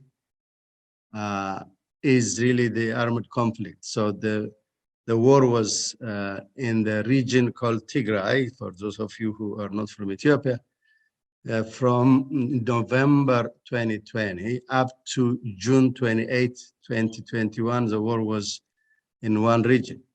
And then after June 2021, it involved two neighboring regions called the Afar and Amhara regions. So that is the adverse event part. So the consequences, emotional behavior, those things we call C, emotional consequence. And then between an adverse event and trauma and emotional consequence, there is always one's implicit or explicit evaluation of an adverse event. So regarding this war and trauma, a person, an individual has his own, her own analysis about the situation. So that's the B part, the belief of the individual. So this is, okay. So the next question is, does A lead to C? Is there anything else between A and C? Let us suppose that 100 persons are exposed to horrific traumatic stress. Example, rape, death threat, witnessing horrific death, that will be adverse event. The question is, do all the 100 persons develop excessive negative emotion or post-traumatic stress disorder? As the speaker said earlier, out of 100 people who experienced severe trauma, after 6 months, about 7% will develop PTSD, not everybody. So what what are the factors that make a person vulnerable to PTSD. So out of 100 people, some will experience transient angers and take action. Example, get organized to defend their village. So during the war, we have heard lots of stories. So some people were helpless and they were bound at home, and they are not able to function. On the other hand, some of those who are exposed to the trauma, they became determined to defend their village, their neighborhood to the last. And this gives them a sense of purpose. And it prevented the helplessness sensation. Some may experience overwhelming anger that prevents them from taking action. They get immobilized by excessive and incapacitating anger. Some may feel helpless and hopeless, thereby developing PTSD and comorbid mood disorders. So why is it all 100 did not have the same emotional consequence? There is a B between A and C. So a person's belief or world outlook, or there is a cognitive triad. So I, others, and the world, the three frames of reference. So a person who has extremely rigid rule about oneself, extremely rigid rule about oneself. So let me see, somebody has raised his hand, Dr. Indalo Gizacho. I will let Dr. Woodina communicate through chat room. So B, one's implicit or explicit evaluation of an adverse event. The B has three components. Number one, I, for example, extremely rigid rule about oneself. I must be loved by others. Others must not be unfair to me. This is another extremely rigid rule for other persons. So if I have a very strong, strict rule for others by saying that others should never be unfair to me, that's one extremely rigid rule. The third one is about the world. We may have extremely rigid rules. The civilized world must be fair and balanced. Democratic countries should not be creating and spreading fake news. I remember the extreme anger in Ethiopia and in diaspora when the famous CNN, Central News Network, transmitted news by saying we're transmitting this news from outside Addis Ababa. And the rebels are about to capture Addis Ababa. This was in November. And Addis Ababa is about to fall. Then it turned out the video was not even from around Addis Ababa. And yet CNN would not retract that news. There was an extreme disappointment. And most people, I asked them, why are you so upset? Because they said, from a democratic, from a free press, we do not expect this. So that's really, when we have extremely rigid rule for the world, then we are bound to have these types of emotional reactions. So three cognitive triads about oneself, extremely rigid rule about oneself, about others, and the world. So what determines a person's belief? Of course, the phase factor, the person's phase, the person's conscious cultivation of world outlook, past emotional, physical trauma, and of course, biological, genetics, all of those things are factors. And then of course, growth and development, usually implicit bias, automatic implicit bias are usually rooted in childhood. And then, of course, role models, for example, in the northern part of it, of course, in Ethiopia in general, heroism at the battlefront is valued.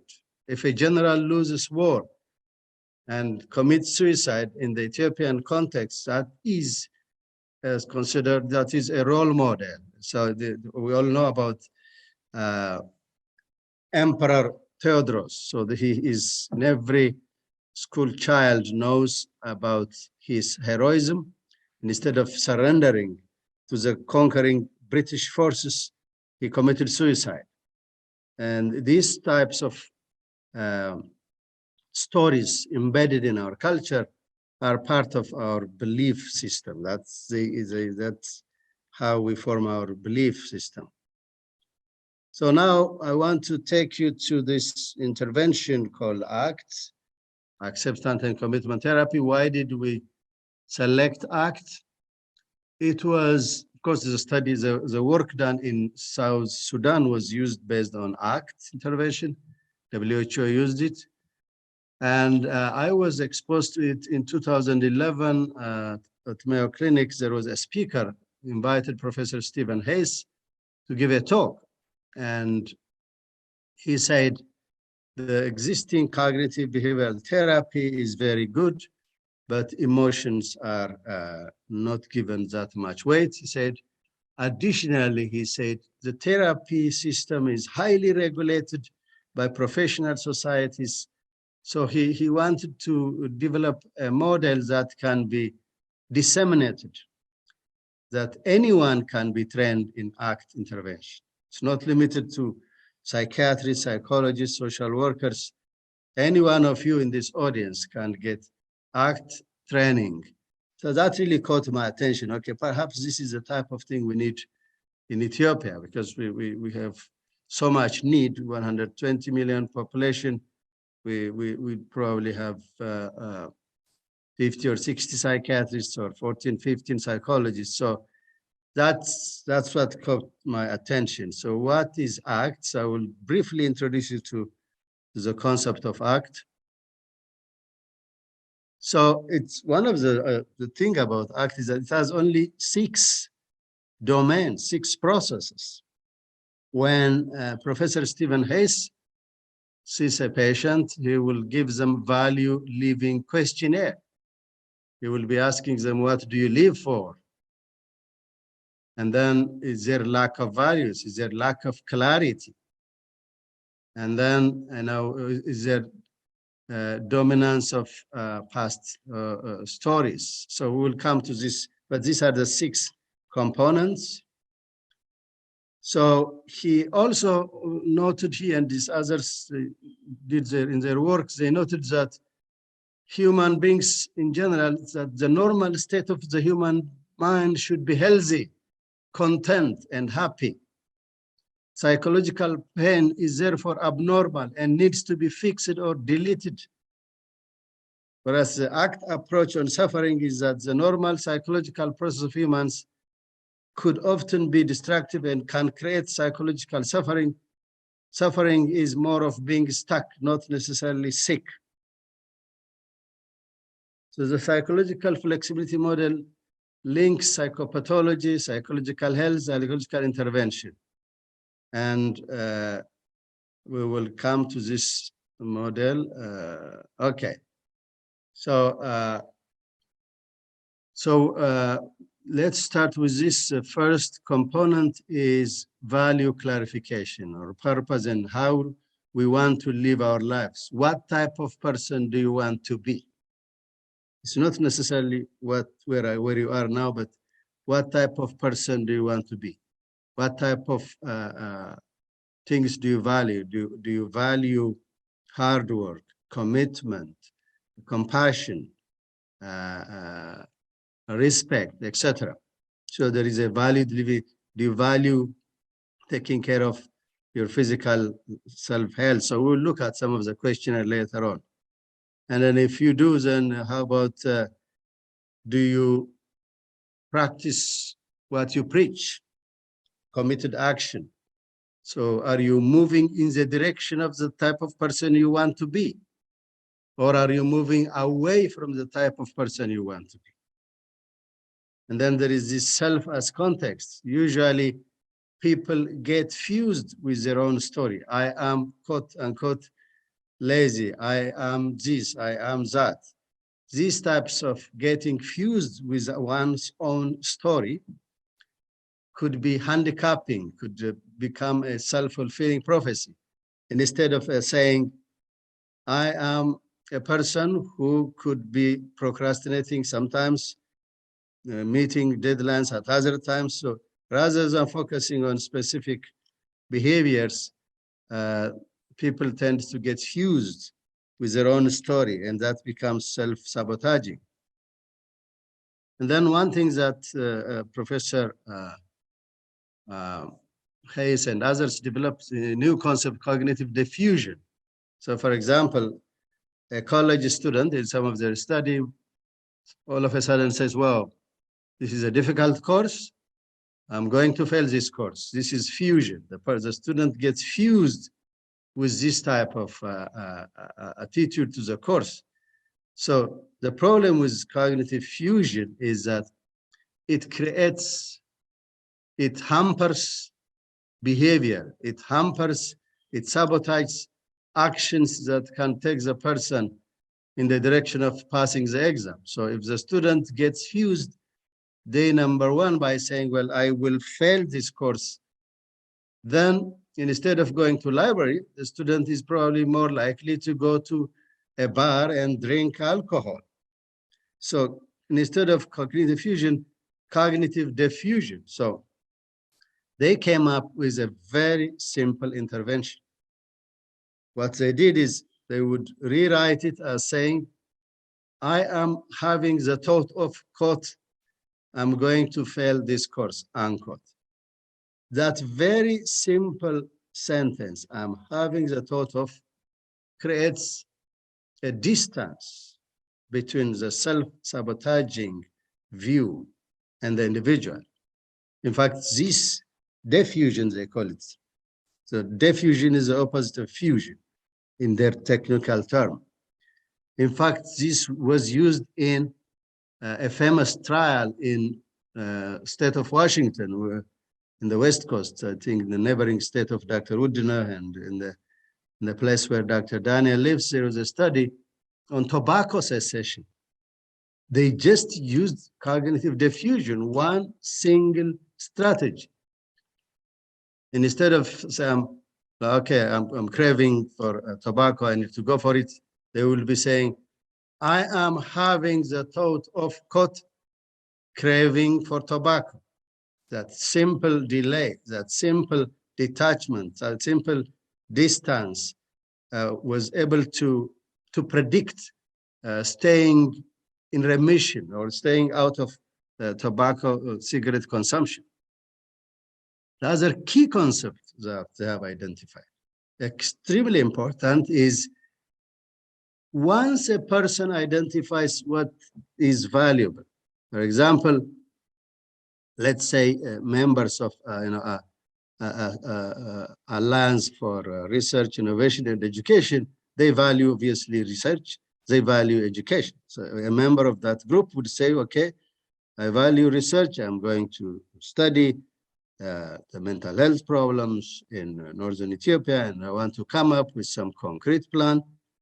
So this is a value direction. And then at the same time, the person has to make room for uncomfortable emotions. They should be willing to make room for uncomfortable emotions, because there could be bureaucratic red tape in the US, in Ethiopia, to get to the point you want to be. There could be 100 people who want to help you achieve your great goal. There will be 200 people who will try to delay you and frustrate you or sabotage your great value or direction. So that's where they introduce the term of willingness. Are you willing to make room for uncomfortable emotion in the service of moving in the direction of your valued life? So they call it willingness or acceptance. So it has to be linked. Willingness has to be linked with valued living. In the service of valued living, are you willing to make room for uncomfortable emotions? I always hear in our, COVID-19 Advisory Council, in various situations, we hear frustrations, in both directions. From home, I hear frustrations about, diaspora, trying to do things at fast pace without following the due process of completing paperwork at the airports, etc. And then on the US side, I hear, here we are trying to help our country, but the bureaucracy is delaying it. We cannot even get things out of the airport to the community. So there are lots of things. So this is frustration, anger. So we have the person's goal is to help our community at grassroots level. In the process, the person may need to be willing to make room for uncomfortable emotions. So that's, and then the other one is, as Dr. Sadie and Dr. Leah earlier mentioned, we tend to spend a lot of time about worrying about the future, what is coming in the future, what will happen to me, to my family, to my country, to my community, to my region, to my, maybe in the Ethiopian case nowadays, to my ethnicity. People seem to be thinking along that line. So, and then other one is spending too much time in the past, loss, ruminating about loss, about hurt. So and so did this to me. And then spending less time in the present. So cultivating contact with the present moment.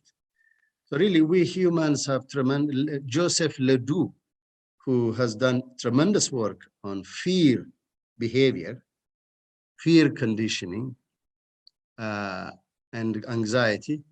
He says, we humans are endowed with the ability to plan for the future, with the ability to anticipate the future, with the ability to think of the future, and that itself seems to bring about, makes us vulnerable to anxiety as well.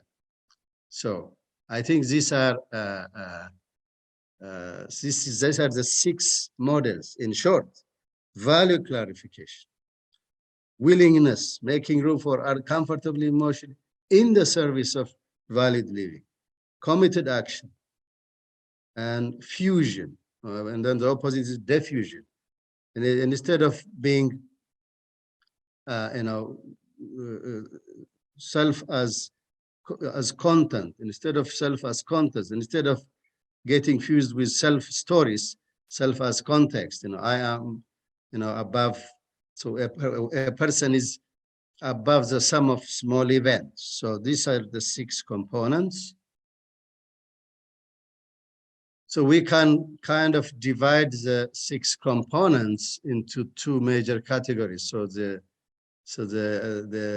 value clarification, committed action, and attention to present could be behavioral actions, and this one's more of mindfulness and acceptance. We can also divide them into 3 categories. So one of them is being open to one's experience. Instead of hiding, running away, to be open, and then centered, present moment, and then engaged. So value clarification, committed action. So I already explained this. We don't need to go into that.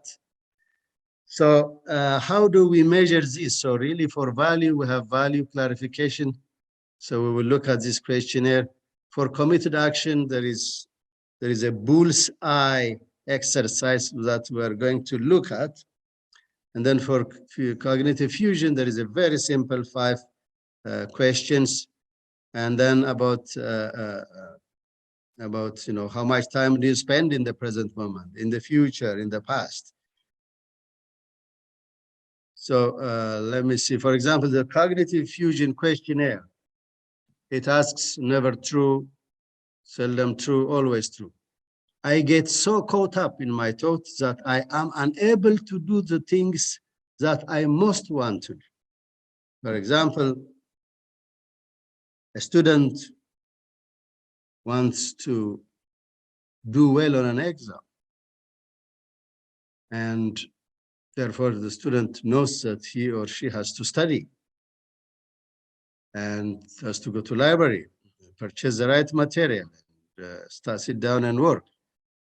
And instead, the student may get caught up in the hurt and anger for rejection the student faced when approaching a girlfriend or boyfriend, whatever direction. So this is what is called cognitive fusion questionnaire. So on the other hand, does the person make room for uncomfortable emotion and pursue the valued living?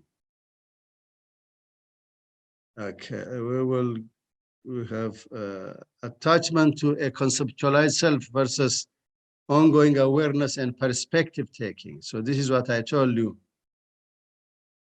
Some people, they classify themselves, I am lazy, I am stupid, I am this, I am that. They get so attached to this conceptualized self instead of being aware. So I am having this behavior, I have done this behavior, but I am the person who will engage in something positive, something negative, something neutral. So that we know that is the case. So conceptualize self as context. Fusion with concept leads to interference with psychological flexibility. Okay.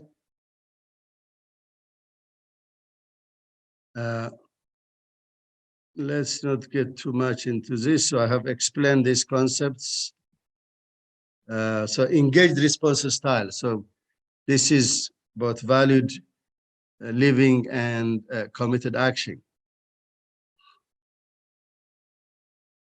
So values are verbally constructed and undergo ongoing review, allows focus on generating psychological purpose and meaning. So the one thing I like about ACT intervention really is you don't see too much of this psychological terms, and these are value clarification, committed action. These are, anybody can relate to these constructs and concepts. So let's say a person called Bob identifies important values, connecting with others. Bob suffers from social anxiety, does not get out of the house. So through this ACT intervention, he values connection, then he's learning to be authentic and genuine. Usually in social anxiety, they have fear of evaluation anxiety. They have fear of how others view them, how others think about them. So that's one of the things addressed using ACT. So if taking your life in the direction of these values means you need to make room for feelings of anxiety, are you willing to do that? So this is a question that the ACT interventionist asks Bob. So instead of committed action, there could be inaction, a tendency to feel overwhelmed by a task instead of starting, in a small piece. So I think one of the motto of the Dr. Tesfaye has shared with me, the motto of the Alliance for Research and Innovation and Education is, we think big, but act small. We start in a small place, in one specific place. You start with one clinic, with one university, and then slowly you build your experience on that and you move. That is basically action, committed action. But from day number one, if you want to work with Ministry of Health, with Tukur Ambassa, with Bahar Dar, with Dila, with Jijiga University, so that's really overly ambitious, overwhelming, and probably you won't go anywhere. So when you don't make any progress, then it reinforces further inaction. So that's what's meant by inaction. Another factor is impulsivity versus valued, intentional move. So Okay. So committed action, one of the things is, so you have action, number one, and also action tendency, or the step you are going to take toward this, the specific action. So ACT really does not try to get rid of bad feelings or get over all trauma. It's about creating valued living. So the person will define what the person wants to live for. And then the person has to be willing to make room for uncomfortable emotions and do specific actions. Bob still experiences anxiety and still has negative thoughts, however, is not controlled by them. Anxiety is diminished and does not distract, and willingness of feelings give control back to him. Ironically, he has more control by practicing willingness than by experiential avoidance. So I want to talk to you a little bit about the application of this ACT intervention among refugees. But before I go into that, Dr. Woodin, I don't know, how do you want to proceed? Shall we have the discussion after this, or you want to give some chance for people to ask a few questions? Maybe you can finish your part. Okay, good. We'll do that. Yeah. Okay. So Dr. Russ Harris, he is one of the well-known ACT experts. Actually, Dr. Harris, he's a movie star, or he was an artist, actor of some sort in UK, United Kingdom. Then he pursued medicine. He became a general practitioner, GP. This is public knowledge, by the way. He says it publicly, so that's why I'm sharing. And then his son developed autism. So he wanted help for his son. So it turned out there is an expert in Australia, so he went to Australia. So this expert in Australia on autism and spectrum uses ACT intervention. So specifically, there is something called relational frame theory. And then his son improved. Actually, his son is now verbal. He is an adult. He has pursued college education. So Dr. Harris, a very brilliant man, so he studied this thing, and he got more training in ACT. And now Dr. Harris is giving more training. In fact, it was his manual that was used by WHO in South Sudanese refugees. And actually, there is a 6 weeks training in ACT intervention. So in Ethiopia, Professor Soumerai, Dr. Teferra Bayero, so my colleague, we were together at General Wingate Secondary School in the old days, and Dr. Aida Teferra, the young psychiatrist, and I think a couple of other people did get this training, the online trainings, that the 6 weeks trainings that Dr. Russ Harris gives. So his model was used in refugee camps. These are Sudanese refugees, South Sudanese refugees in Uganda. So this finding was published in Lancet Global Health in 2020. So the most women had experienced repeated gender-based violence, as well as horrors of warfare and ongoing stress of living in a camp of 250,000 refugees. So now war trauma is close to all of us. So because of the war going on in northern Ethiopia, in a very large landmass, a landmass as big as Germany or as many European countries together. So It's a large involving millions of people, 7 million, 8 million, or 15 million people. So we have also heard of horrors of gender-based violence in Ethiopia. So we can now, this is no more, the story about Southern Sudanese refugees is no more a distant story. It is our own story as well. And so this intervention involves a target group. So there was 10 hours of ACT. It was delivered in a group program.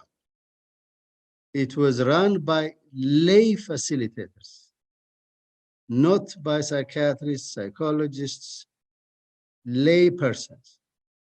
And it resulted in significant reduction in both PTSD symptoms and depression. Even though, as I told you, the primary goal of ACT is not to delete symptoms.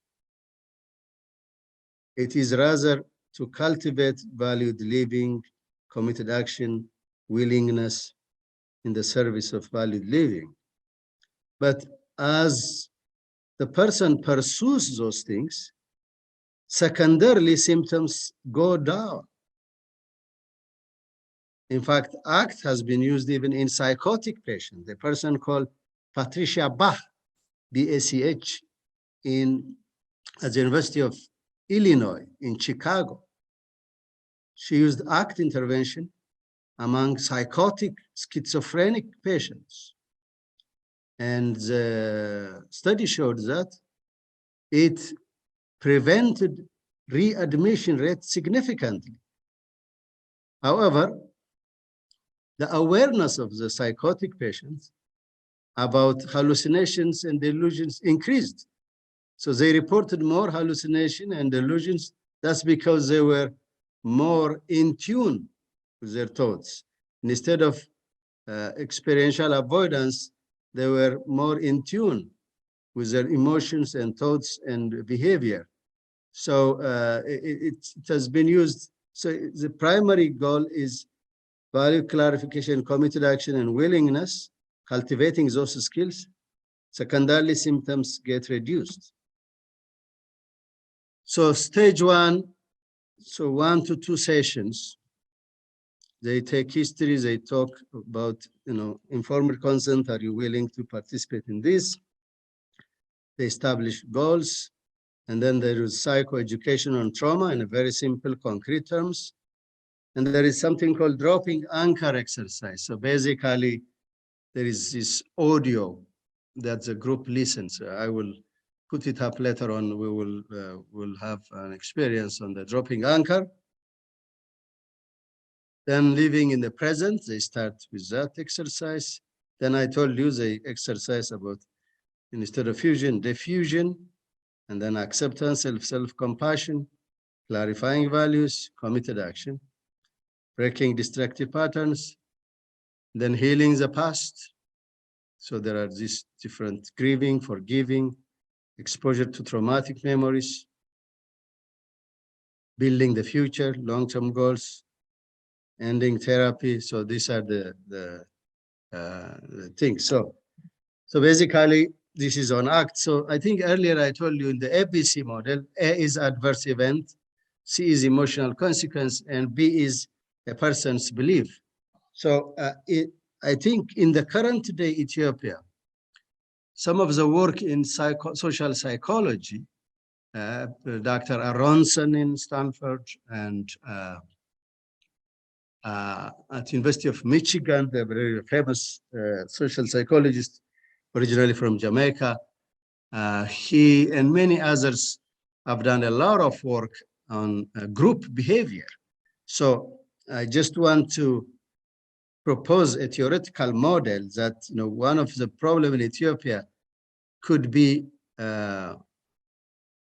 related to this model. So I told you about ABC model. B is a person's implicit or explicit interpretation of adverse event, and then one possible contributing factor to conflicts in Ethiopia since 1992, between 92 and now, there have been really unprecedented in the history of Ethiopia, unprecedented group conflicts, ethnic conflicts.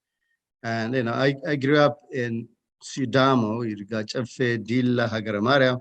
I have seen small skirmishes. My father was a governor of Hagaramaria. He used to go, he would take just one soldier, he will drive into the rural community, he will hold Auchachin for a month, they resolve, he comes back. Now you need 2 brigades to go to this community, so it's really unprecedented. So why is that? One of the social psychology model I would like to propose is overemphasis on differences and devaluing group cohesion. So in social psychology, you have to balance group cohesiveness and diversity. Although both group cohesiveness and diversity are integral components of a productive group, too much of either will interfere with optimal performance. So most of these studies are done in different group setting, but I think this could be a relevant theoretical model. A group should have enough in common to be compelled to work together and complete a task, but should also be diverse enough in that they bring new perspective and innovation to the project. So for example, if you have a team of researchers, one could be a neuroscientist, one could be genetics expert, one could be epidemiologist. So these are diverse experts, and they come together, and then the cohesion is the common research agenda. So that's a good example of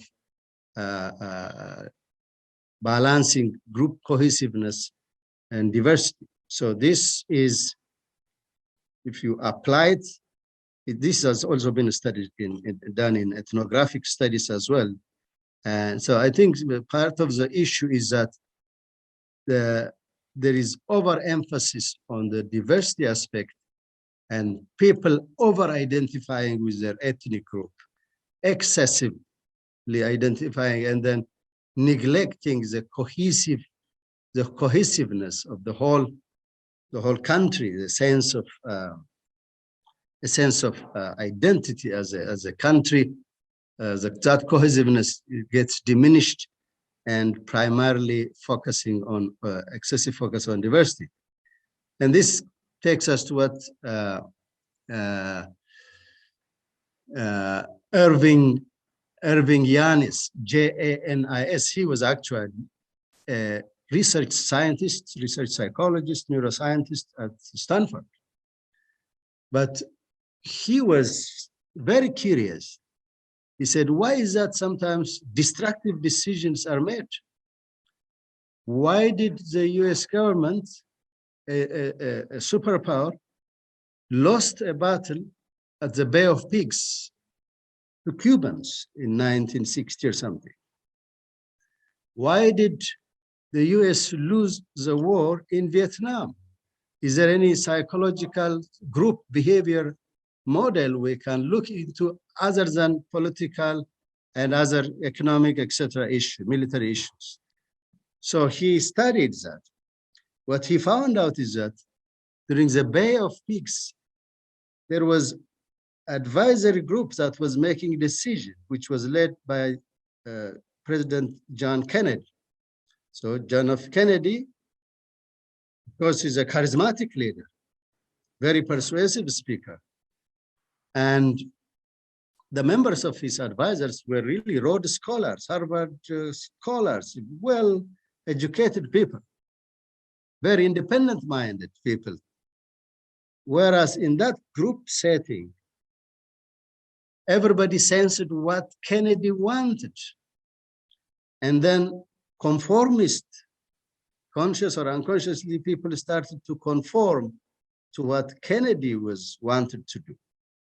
Therefore, everybody started to support, say yes, when a dangerous decision was being made.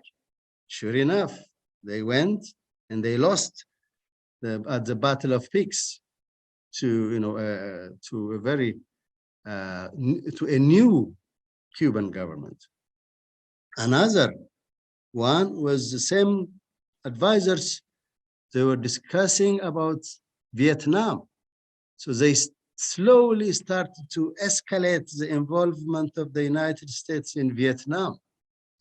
And this eventually led to a destructive outcome.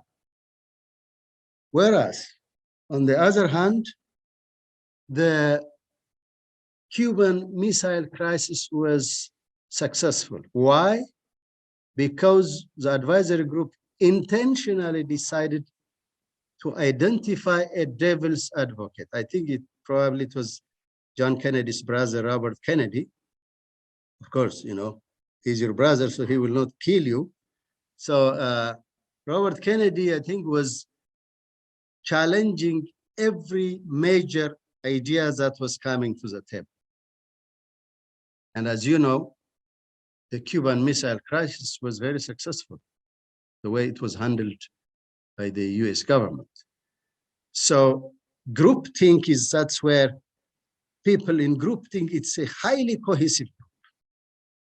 They are thinking as one person, usually in the presence of a charismatic leader, a directive leader, a leader who is not shy to dominate, to come up with great ideas, and yet does not have a challenging voice in the group. So just a second, I think there's some noise. Okay, so this is what Irving Yonas called groupthink. And so it's how do we deal with groupthink? So the other problem with groupthink, people, excessive cohesiveness, the group member tends to overestimate they have this illusion of not being vulnerable. So I think in the armed conflict in Ethiopia, most likely on November 4, the people who started the war, the groups that started the war, they were very sure of winning. Otherwise, I don't think they would have made this blitzkrieg attack, they call it preemptive strike against the Northern Command, because they felt that they are being encircled by the Ethiopian government, Eritrea, and that's how they perceived it. Therefore, before they attack us, let's attack them. So they had this sense of invulnerability. So they believe in groups' inherent morality. We have the truth in our hand. We have the upper hand. We are advocating for this and that cause, whereas the Ethiopian and Eritreans are advocating for that or those, for oppression, etc. So this is overestimation of the group. The other problem with group things, there is a tendency to be closed-minded. There is collective rationalization. The group starts to think the same way. We started the war because we were threatened, encircled, the Amhara from the west, the Eritrea from the north, this one from the east. They were coming. So they reached out to as many people as possible to help them fight back. And then there is also a stereotype about out-groups. So in-group, out-group bias. So the others versus us. So this is the type 2. And then the third one is pressure towards uniformity. So people try to engage in self-censorship to fit into the group. They stop voicing opposition. I am sure November 4, if there was someone who was objecting the blitzkrieg, the surprise attack within that group, I don't think there was one. If there was one, probably the person could be killed by now. So this illusion of unanimity, direct pressure, putting pressure on dissenting voice within the group. And then, of course, self-appointed mind guards. There will be a few people who say, okay, you are not following the vision of the great leader or the beloved leader, this, etc. These are the type of model that has been used. So in China, in various situations, this has been observed. So I think this group think could be a relevant issue. So how do we prevent groupthink? So leaders should encourage open climate of giving and accepting criticism. Leaders should be impartial and refrain from stating personal preferences, particularly prematurely. Establish multiple groups with different leaders to work the question in parallel. So each member should privately discuss current issues and options with trusted associates. From time to time, bring in outside experts to challenge the views of the core members. There should be one or more devil's advocates. I think number 7 would be extremely important. Advocates during every group meeting. In conflict situation, extra time should be devoted to interpreting warning signals from rivals and to constructing alternative scenarios of their intentions. Reconsider the decision in second chance meetings before going public. So there are ways of preventing groupthink, at least based on studies done, Rose and others have published on this. So I would like to give acknowledgement. So I had a lot of help. Well, always in research, as you all know, you have to have a very strong team. And when the team member is very productive, does not even want to be on slide 1, just at the last, a small acknowledgement, that's how you become more productive. So thank you very much. That's what I have, and then we can proceed to the discussion. Thank you so much. This is really wonderful presentation, especially the idea of how we get out of the group thinking. All these things are really important. And I think we'll open for discussion for a few minutes and then continue with Dr. Aida. So anyone, you can unmute yourself, and you can talk in Amharic or in English. So I think most of us, we can understand each other now. Okay, I will invite someone, but first, thank you, Dr. Yonas. For those of you who don't know him, he's been trying to do a lot of work back home in Ethiopia, and we've been discussing a lot of things. He has a lot of plans. I just pasted my email on the chat, so we need a lot of information from the local people, what the problems are. Dr. Yonas, Dr. Tesfaye, Dr. Udina, and I, and others in the group are thinking about writing papers, really bringing the problems out. So we will do that. Please just keep contacting us.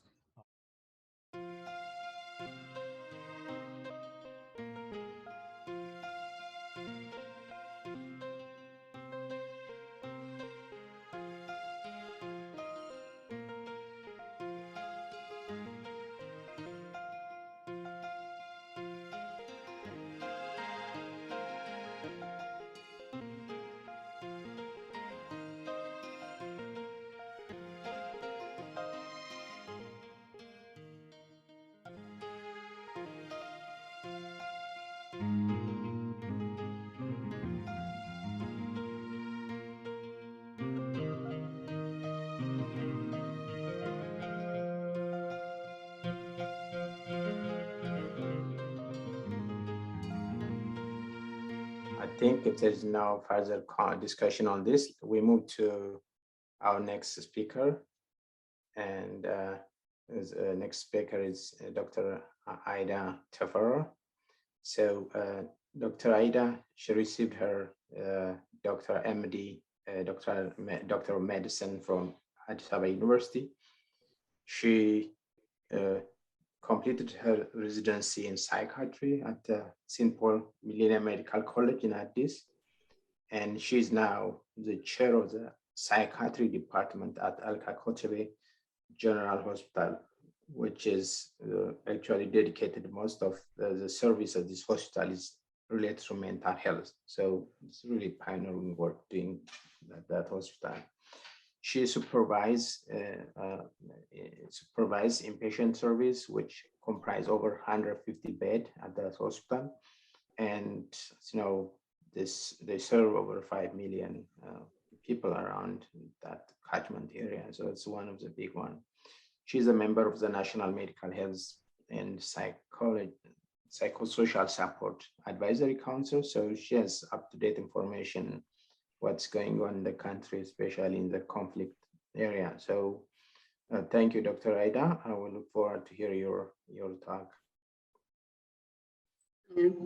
Thank you, Professor Tesfaye, for the kindness of the introduction. I'll share my slides now. So these are my topics that I'll be discussing. So I'll give you a brief introduction about resilience. I'll try to see the different definition of resilience. We'll see about determinants of resilience, and also discuss upon some of the effective ways to enhance resilience, and also touch upon community resilience. And I'll briefly go and see about the source of resilience in the current Ethiopian context. And finally, we'll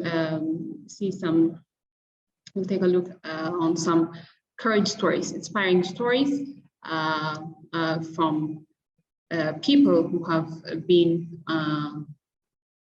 through the war. So as an introduction, stress is a reality of our daily life, but people will be exposed to certain amount of stress or even potentially life-threatening adversities which can affect their well-being. So these adversities, it could be interpersonal violence, it could be trauma, it could be death or natural disasters. But I try to show you this picture that the woman is on this unstable board and also juggling a ball. So people go through such difficulties in life. It's a fact of life, but it does not have to be a life sentence. This is by Peter Levine, a biophysicist and a psychologist from UC Berkeley. So he urged people to pass through trauma in a way that it does not shake their whole stability and their well-being. And one fact about the human brain is that it has a unique ability to form newer connections and change structurally in response to new experiences.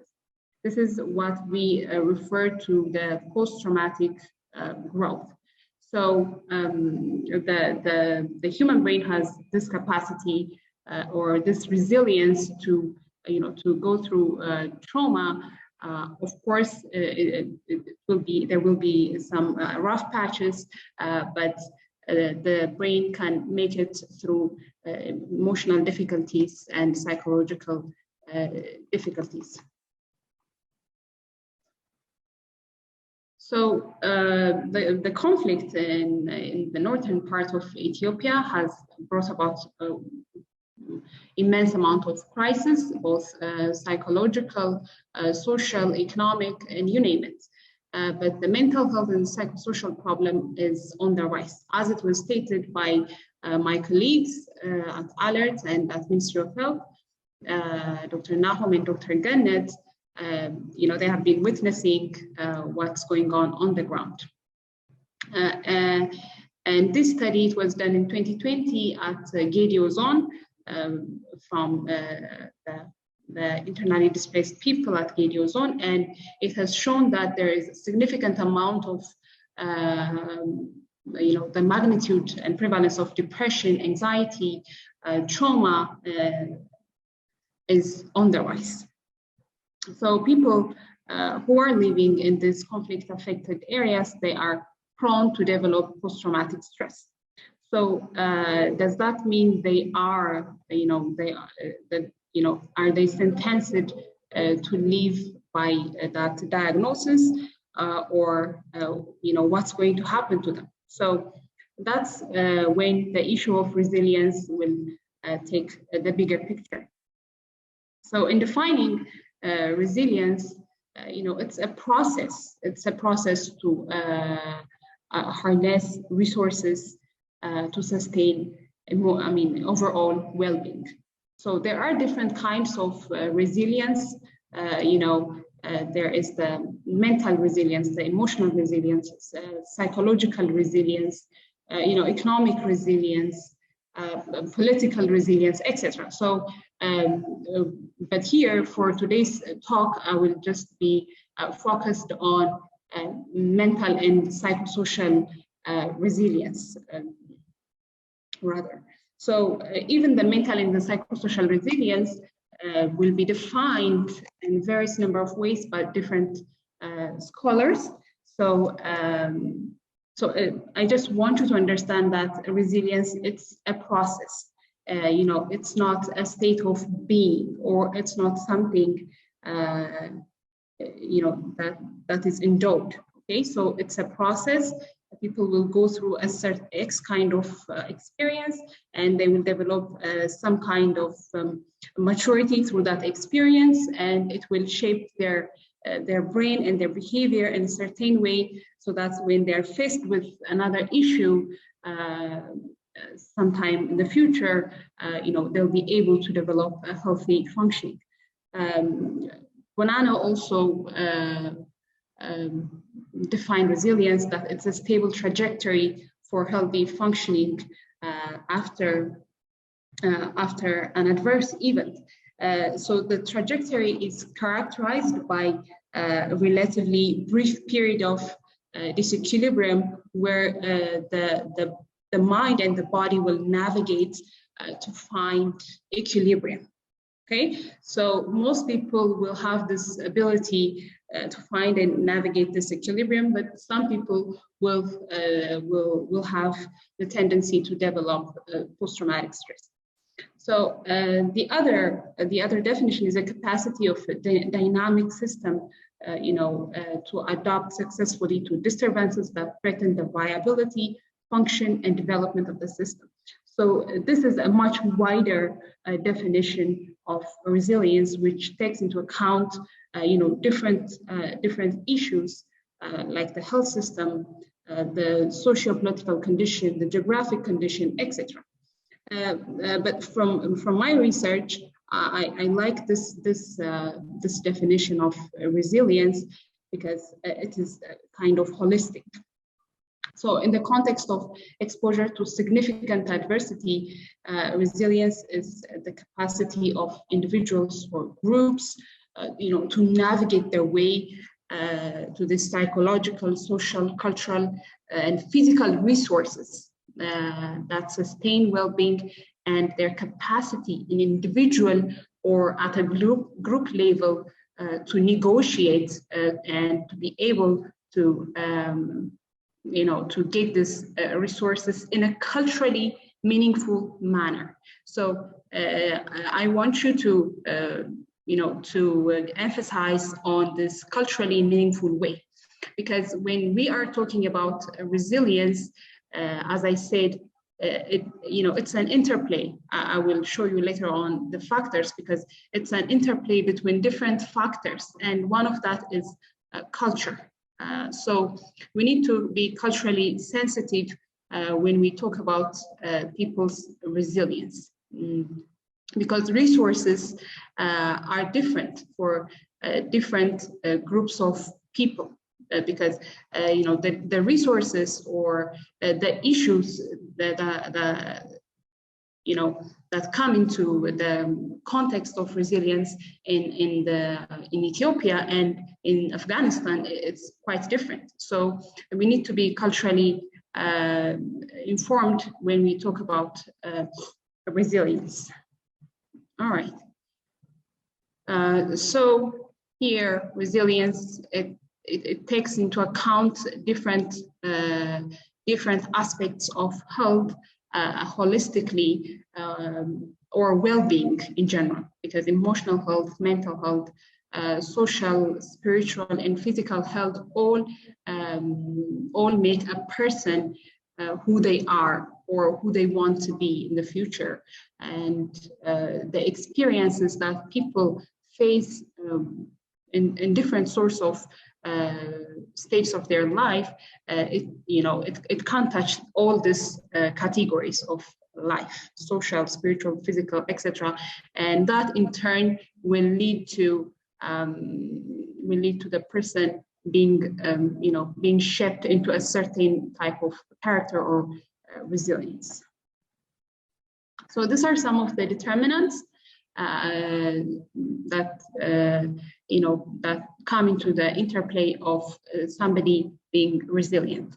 So genetic factors, epigenetic factors, of course, DNA plays a role in some people being, really smart, really tough, and etc. When they are faced with different kinds of experiences.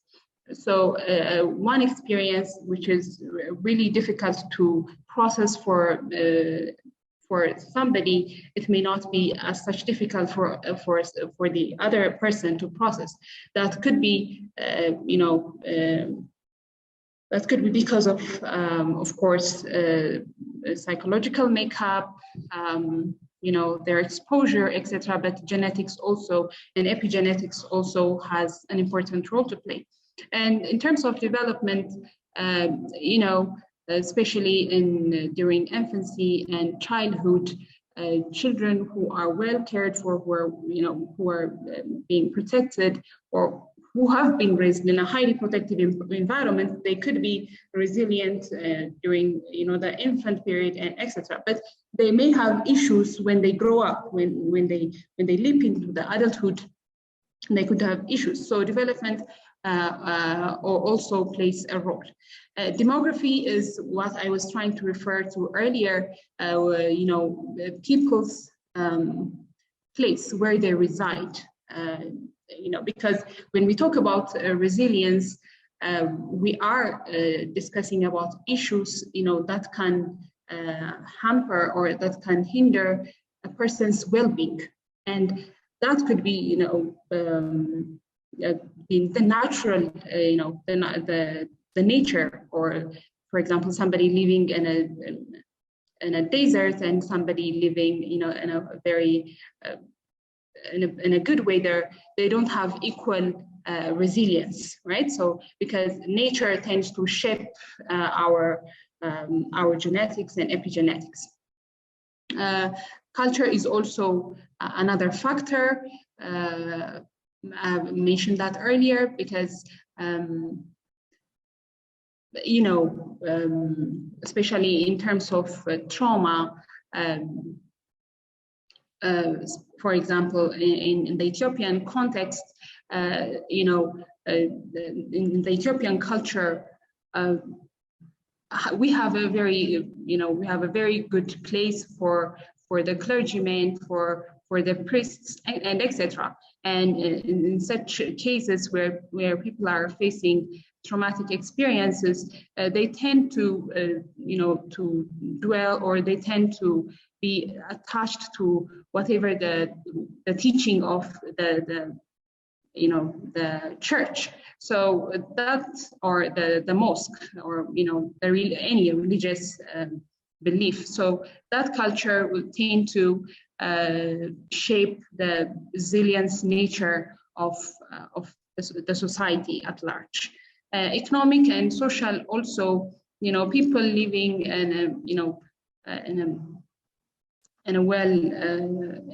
in a country where there is a better economy, better political system, etc., they are better able to be resilient whenever there is, natural disaster, a war, etc., rather than the people who are living in a disadvantaged society. So these are some of the determinant factors. So what are some of the factors that enhance resilience at an individual level. Most of the speakers before me, they have talked about this connection, cohesion, etc. So these are very important things that one needs to have, to be resilient whenever something bad happens in their life. So in connection, it means that people, if they have a meaningful relationship with their significant others, with their family and friends, it's a means of being resilient. And also engagement in different faith-based organizations, engagement at charity organizations or schools, etc. These are also some very important factors when faced with adversity in life. And in terms of communication, being able to share, explain and explore what has happened to them is really a very important skill. And also being able to reframe the adversity or whatever that has happened to them is a very important ability. And also having clear insight and also judgment about the scenario, the condition, helps the person to be more resilient. And also the third is confidence. It's a positive view of the self and a positive view for the world, and also having accurate sense of one's ability, and also believing that that individual can influence the outcome of the condition that they are facing through. The other is competency and commitment. So here is this is the ability to look at the big picture, to look past the trauma, past the life adversity, and also following through, also not giving up very easily of the commitment, and also working towards the achievement or the goal. So the other is also control. This is being able to manage strong feelings so that we can harness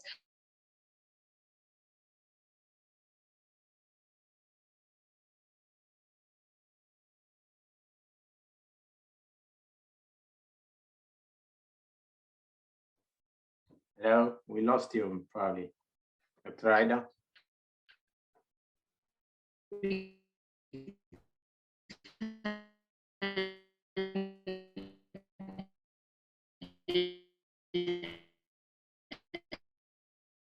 Enhance, can become more productive, and to develop coping, have a very...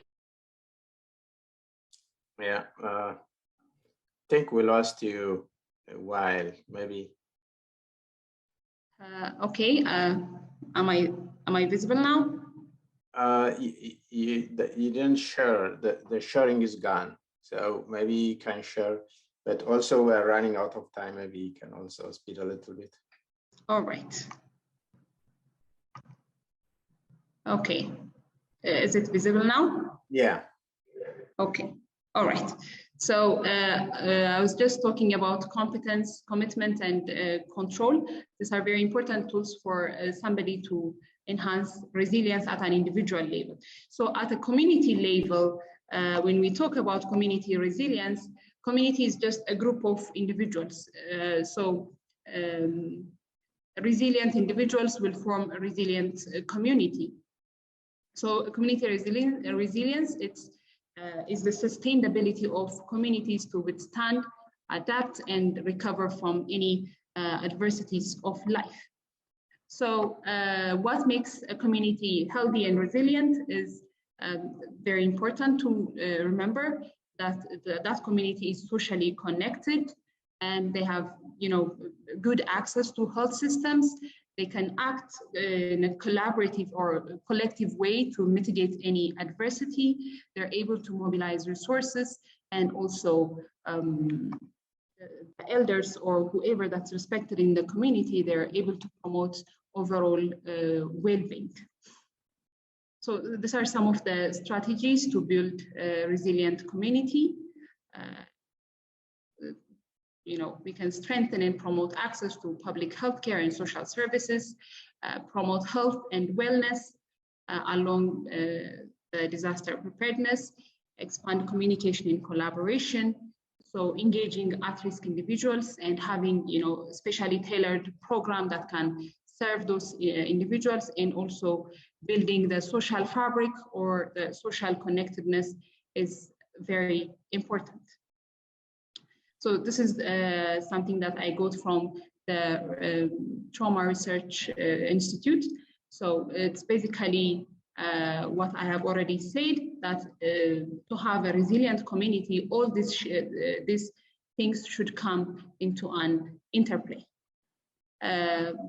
So source of resilience in the current Ethiopian context, for me, I would say that instilling a sense of hope, dignity, and coherence will be critically important for the Ethiopian community to foster resilience, in a country like ours, where it is, in the middle of a war, and also, there is a, rising social crisis. So the religious leaders and also the community elders, they play a very important or key role to promote social cohesion and also belongingness. So with this, I will end my talk, and I will just show you a brief video of I think this person. I have not, it's a public video. It's on YouTube, so that I'm using it. I'm using it also publicly. I'll try just to show you a very short video.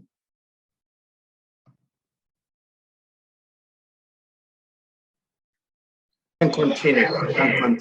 All right, so maybe I will just share the video through email or another means. Currently, I'm not able to do any of what you are suggesting. So,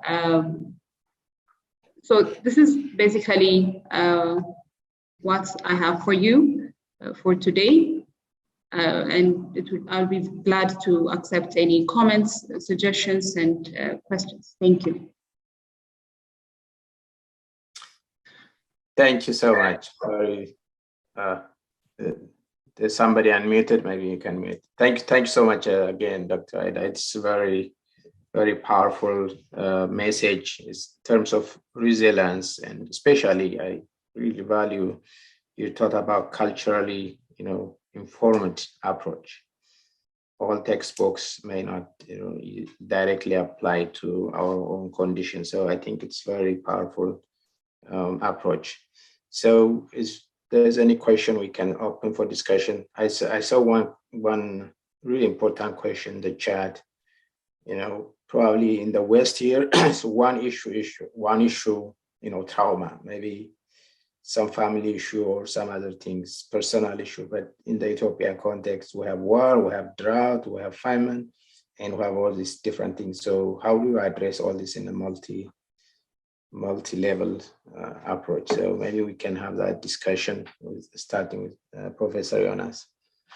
Thank you. I think, Dr. Aida, I think it is very, very good that you brought up resilience, because sometimes we talk about trauma and then the resilience seems to be forgotten. And I think in the Ethiopian context, I also agree with you, the cultural factor is very important source of resilience. I think the video Dr. Aida was going to show us is a video message where Muslims and Christians were thanking Abuna Ermias. He was a leader of the church in a region called Waldia.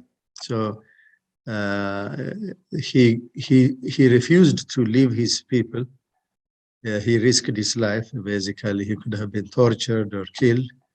He stayed there, and then he, regardless of the faith of a person, whether Muslims or Christians, he gives them shelter and support, spiritual and material to the extent possible. And that's really a huge source of resilience. And the other story I think she was going to share was, I think it's an audio or video of a father and son in a town called Shoarobit. They refused to abandon their city. They fought to the last, and a few minutes before his death, the father called his brother, who I think his brother is a physician. It's very powerful. And these types of stories, I think, are cultural factors that contribute to the resilience. I think she is sharing it on the chat so people can watch the video. To go back to the question raised by, a very good question was raised by Mazzino Bito, a very nice poetic name.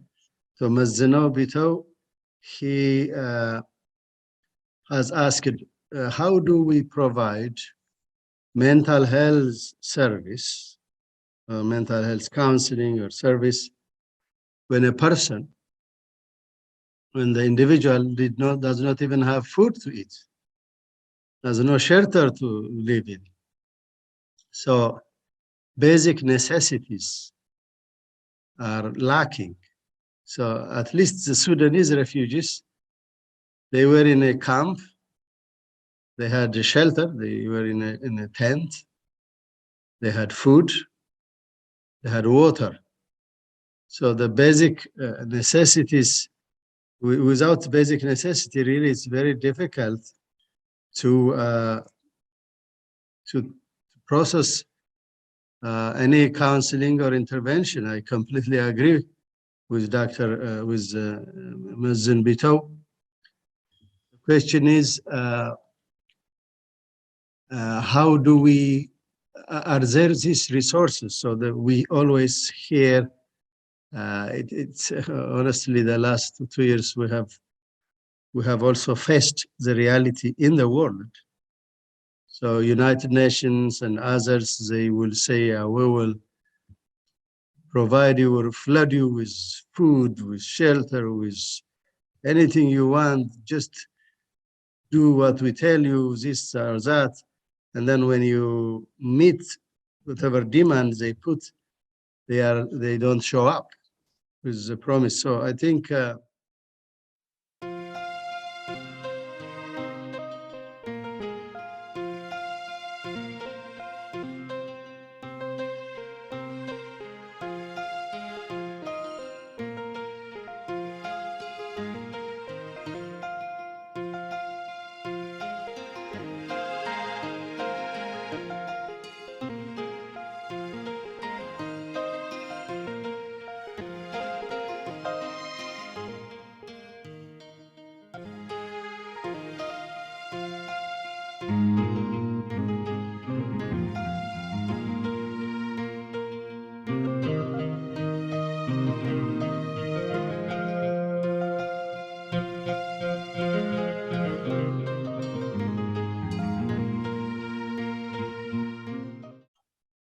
Great.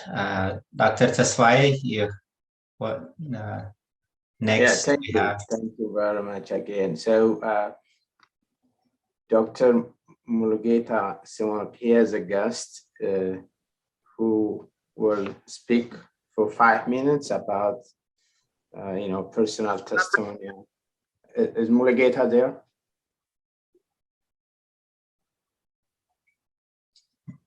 Hi, I'm here. Thank you everyone for attending and everyone who participated. The speakers were amazing, and hopefully we'll continue this. But one of the things that we've been stressing when we're talking about this meeting is really to try and find the problems from the sources, meaning what do Ethiopians and what are the real problems in the ground. So we've been trying to find people to give us testimonies. Next time we'll have more. But today we have Dr. Nahom and Dr. Gannat from Alert Hospital. They both have experience with trauma, especially related to the war right now in Ethiopia. So I will invite Dr. Nahom to say a few things. Oh, before that, for those of you who don't know me, I live in New York. I'm a neuroscientist. I work at Columbia, and hopefully we'll meet again in other circumstances.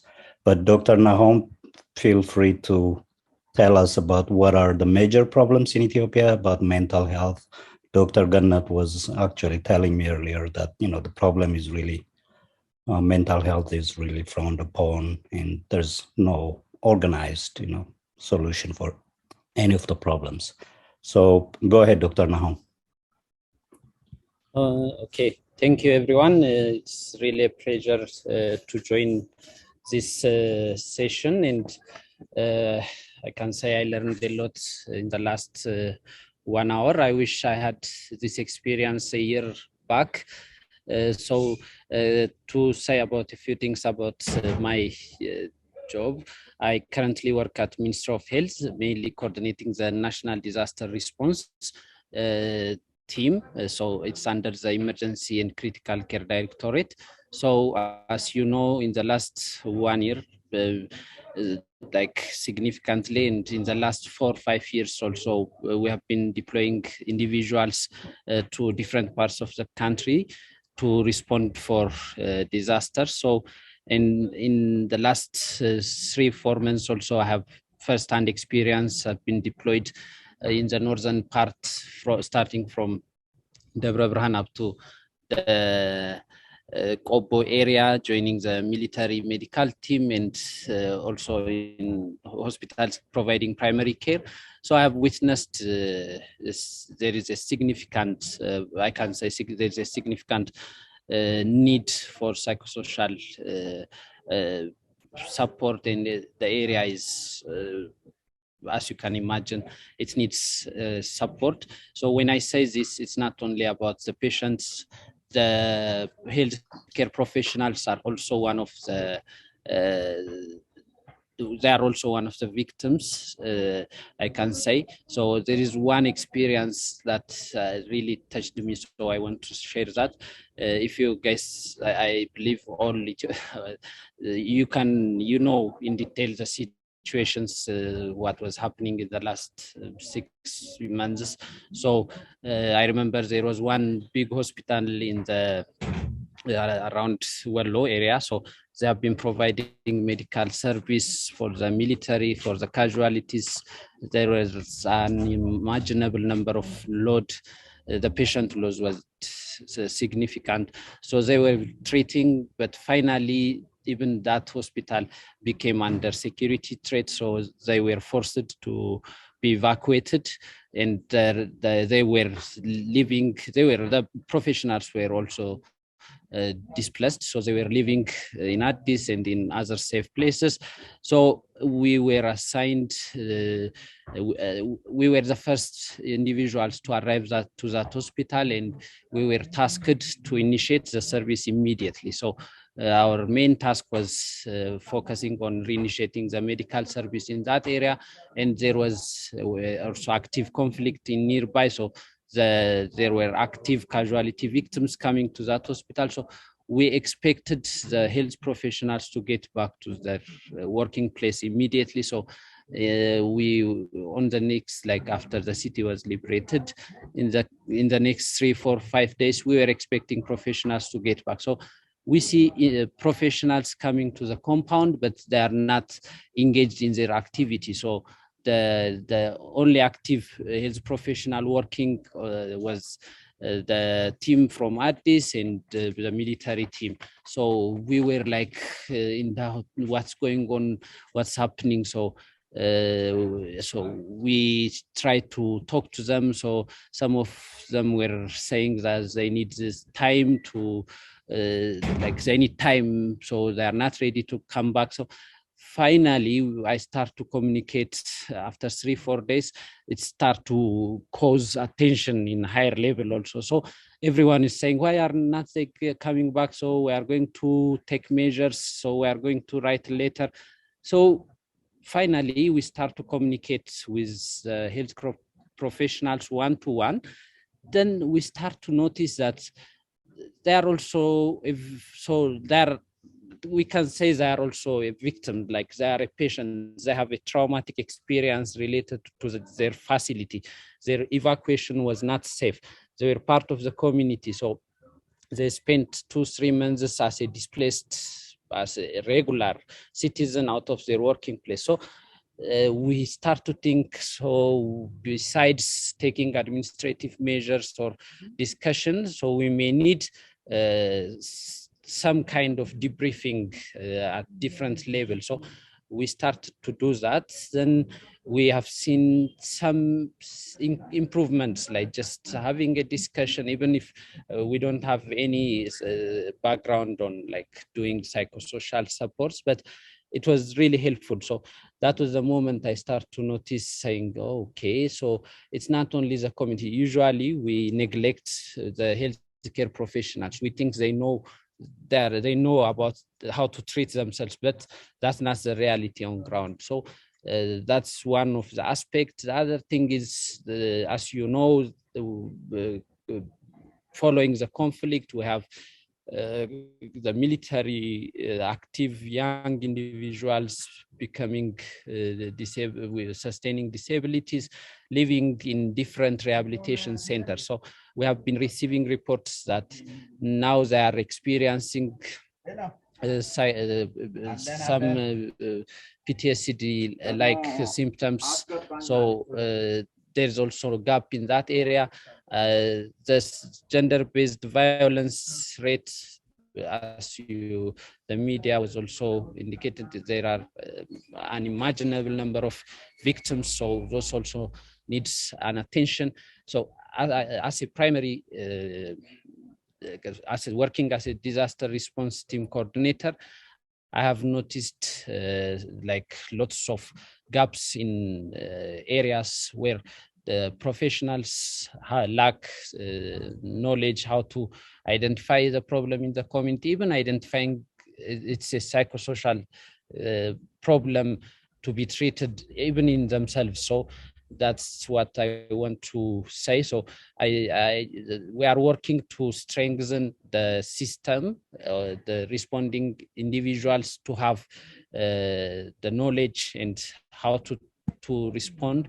So we look forward to work with you guys. Where previously it was known as Disaster Medical Assistant Team, DMAT.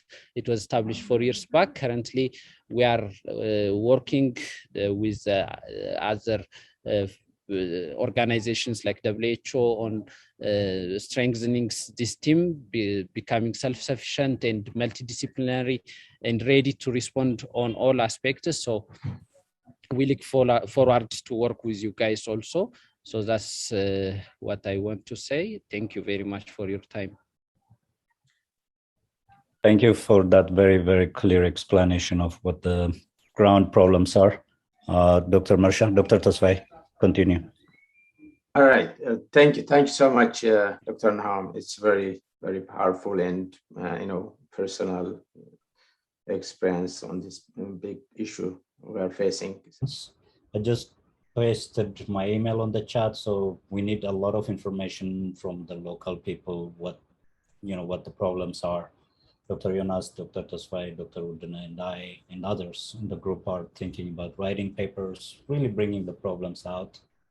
So we will do that. Please just keep contacting us. There's someone here in this group who I will invite for like 2-3 minutes to give us an insight again about the local problems. This will be Dr. Geda. She is an emergency and critical care medicine specialist at Alert Center. She's also the emergency and ICU director. Dr. Geda, tell us.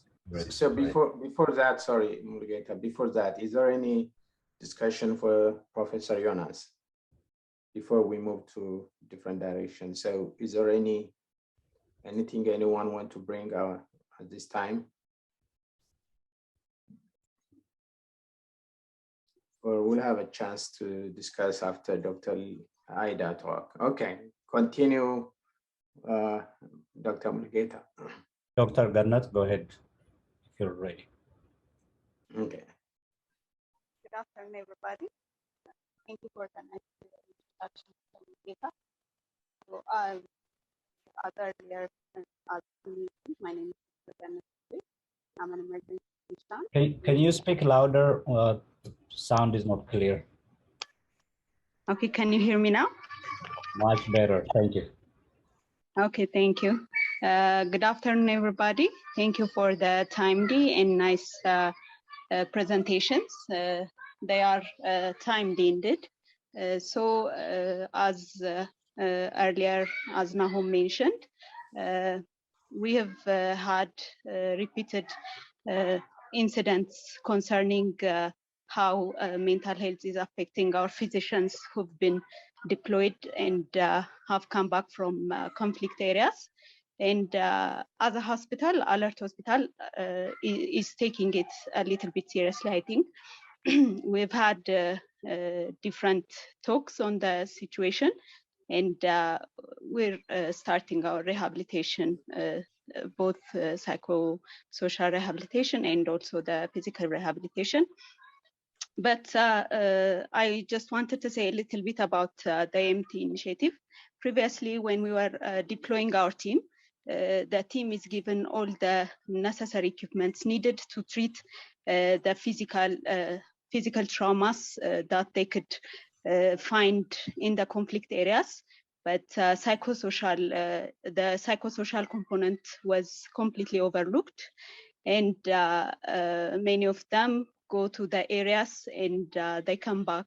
They're not that equipped to treat any psychosocial traumas they find there or they incur in the in the conflict areas.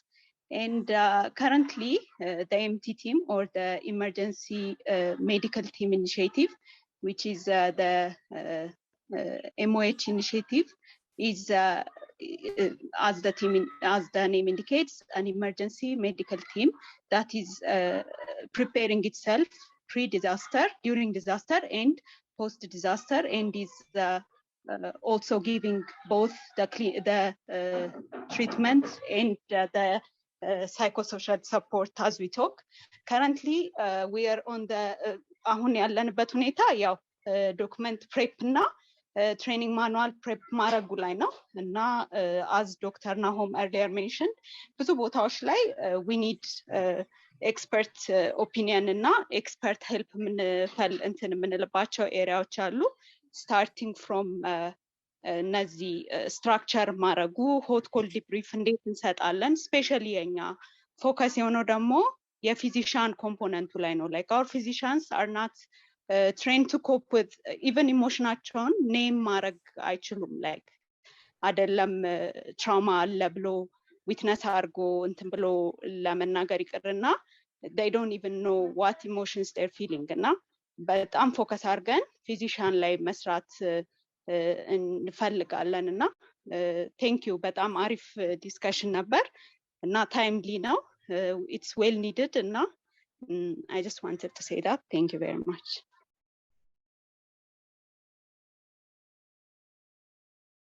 Myself, thank you so much, Dr. Gannat. Thank you for your service. I think this is, as you said, it's a very good discussion, and obviously we have Professor Yonas and others to follow on this and discuss with you and others.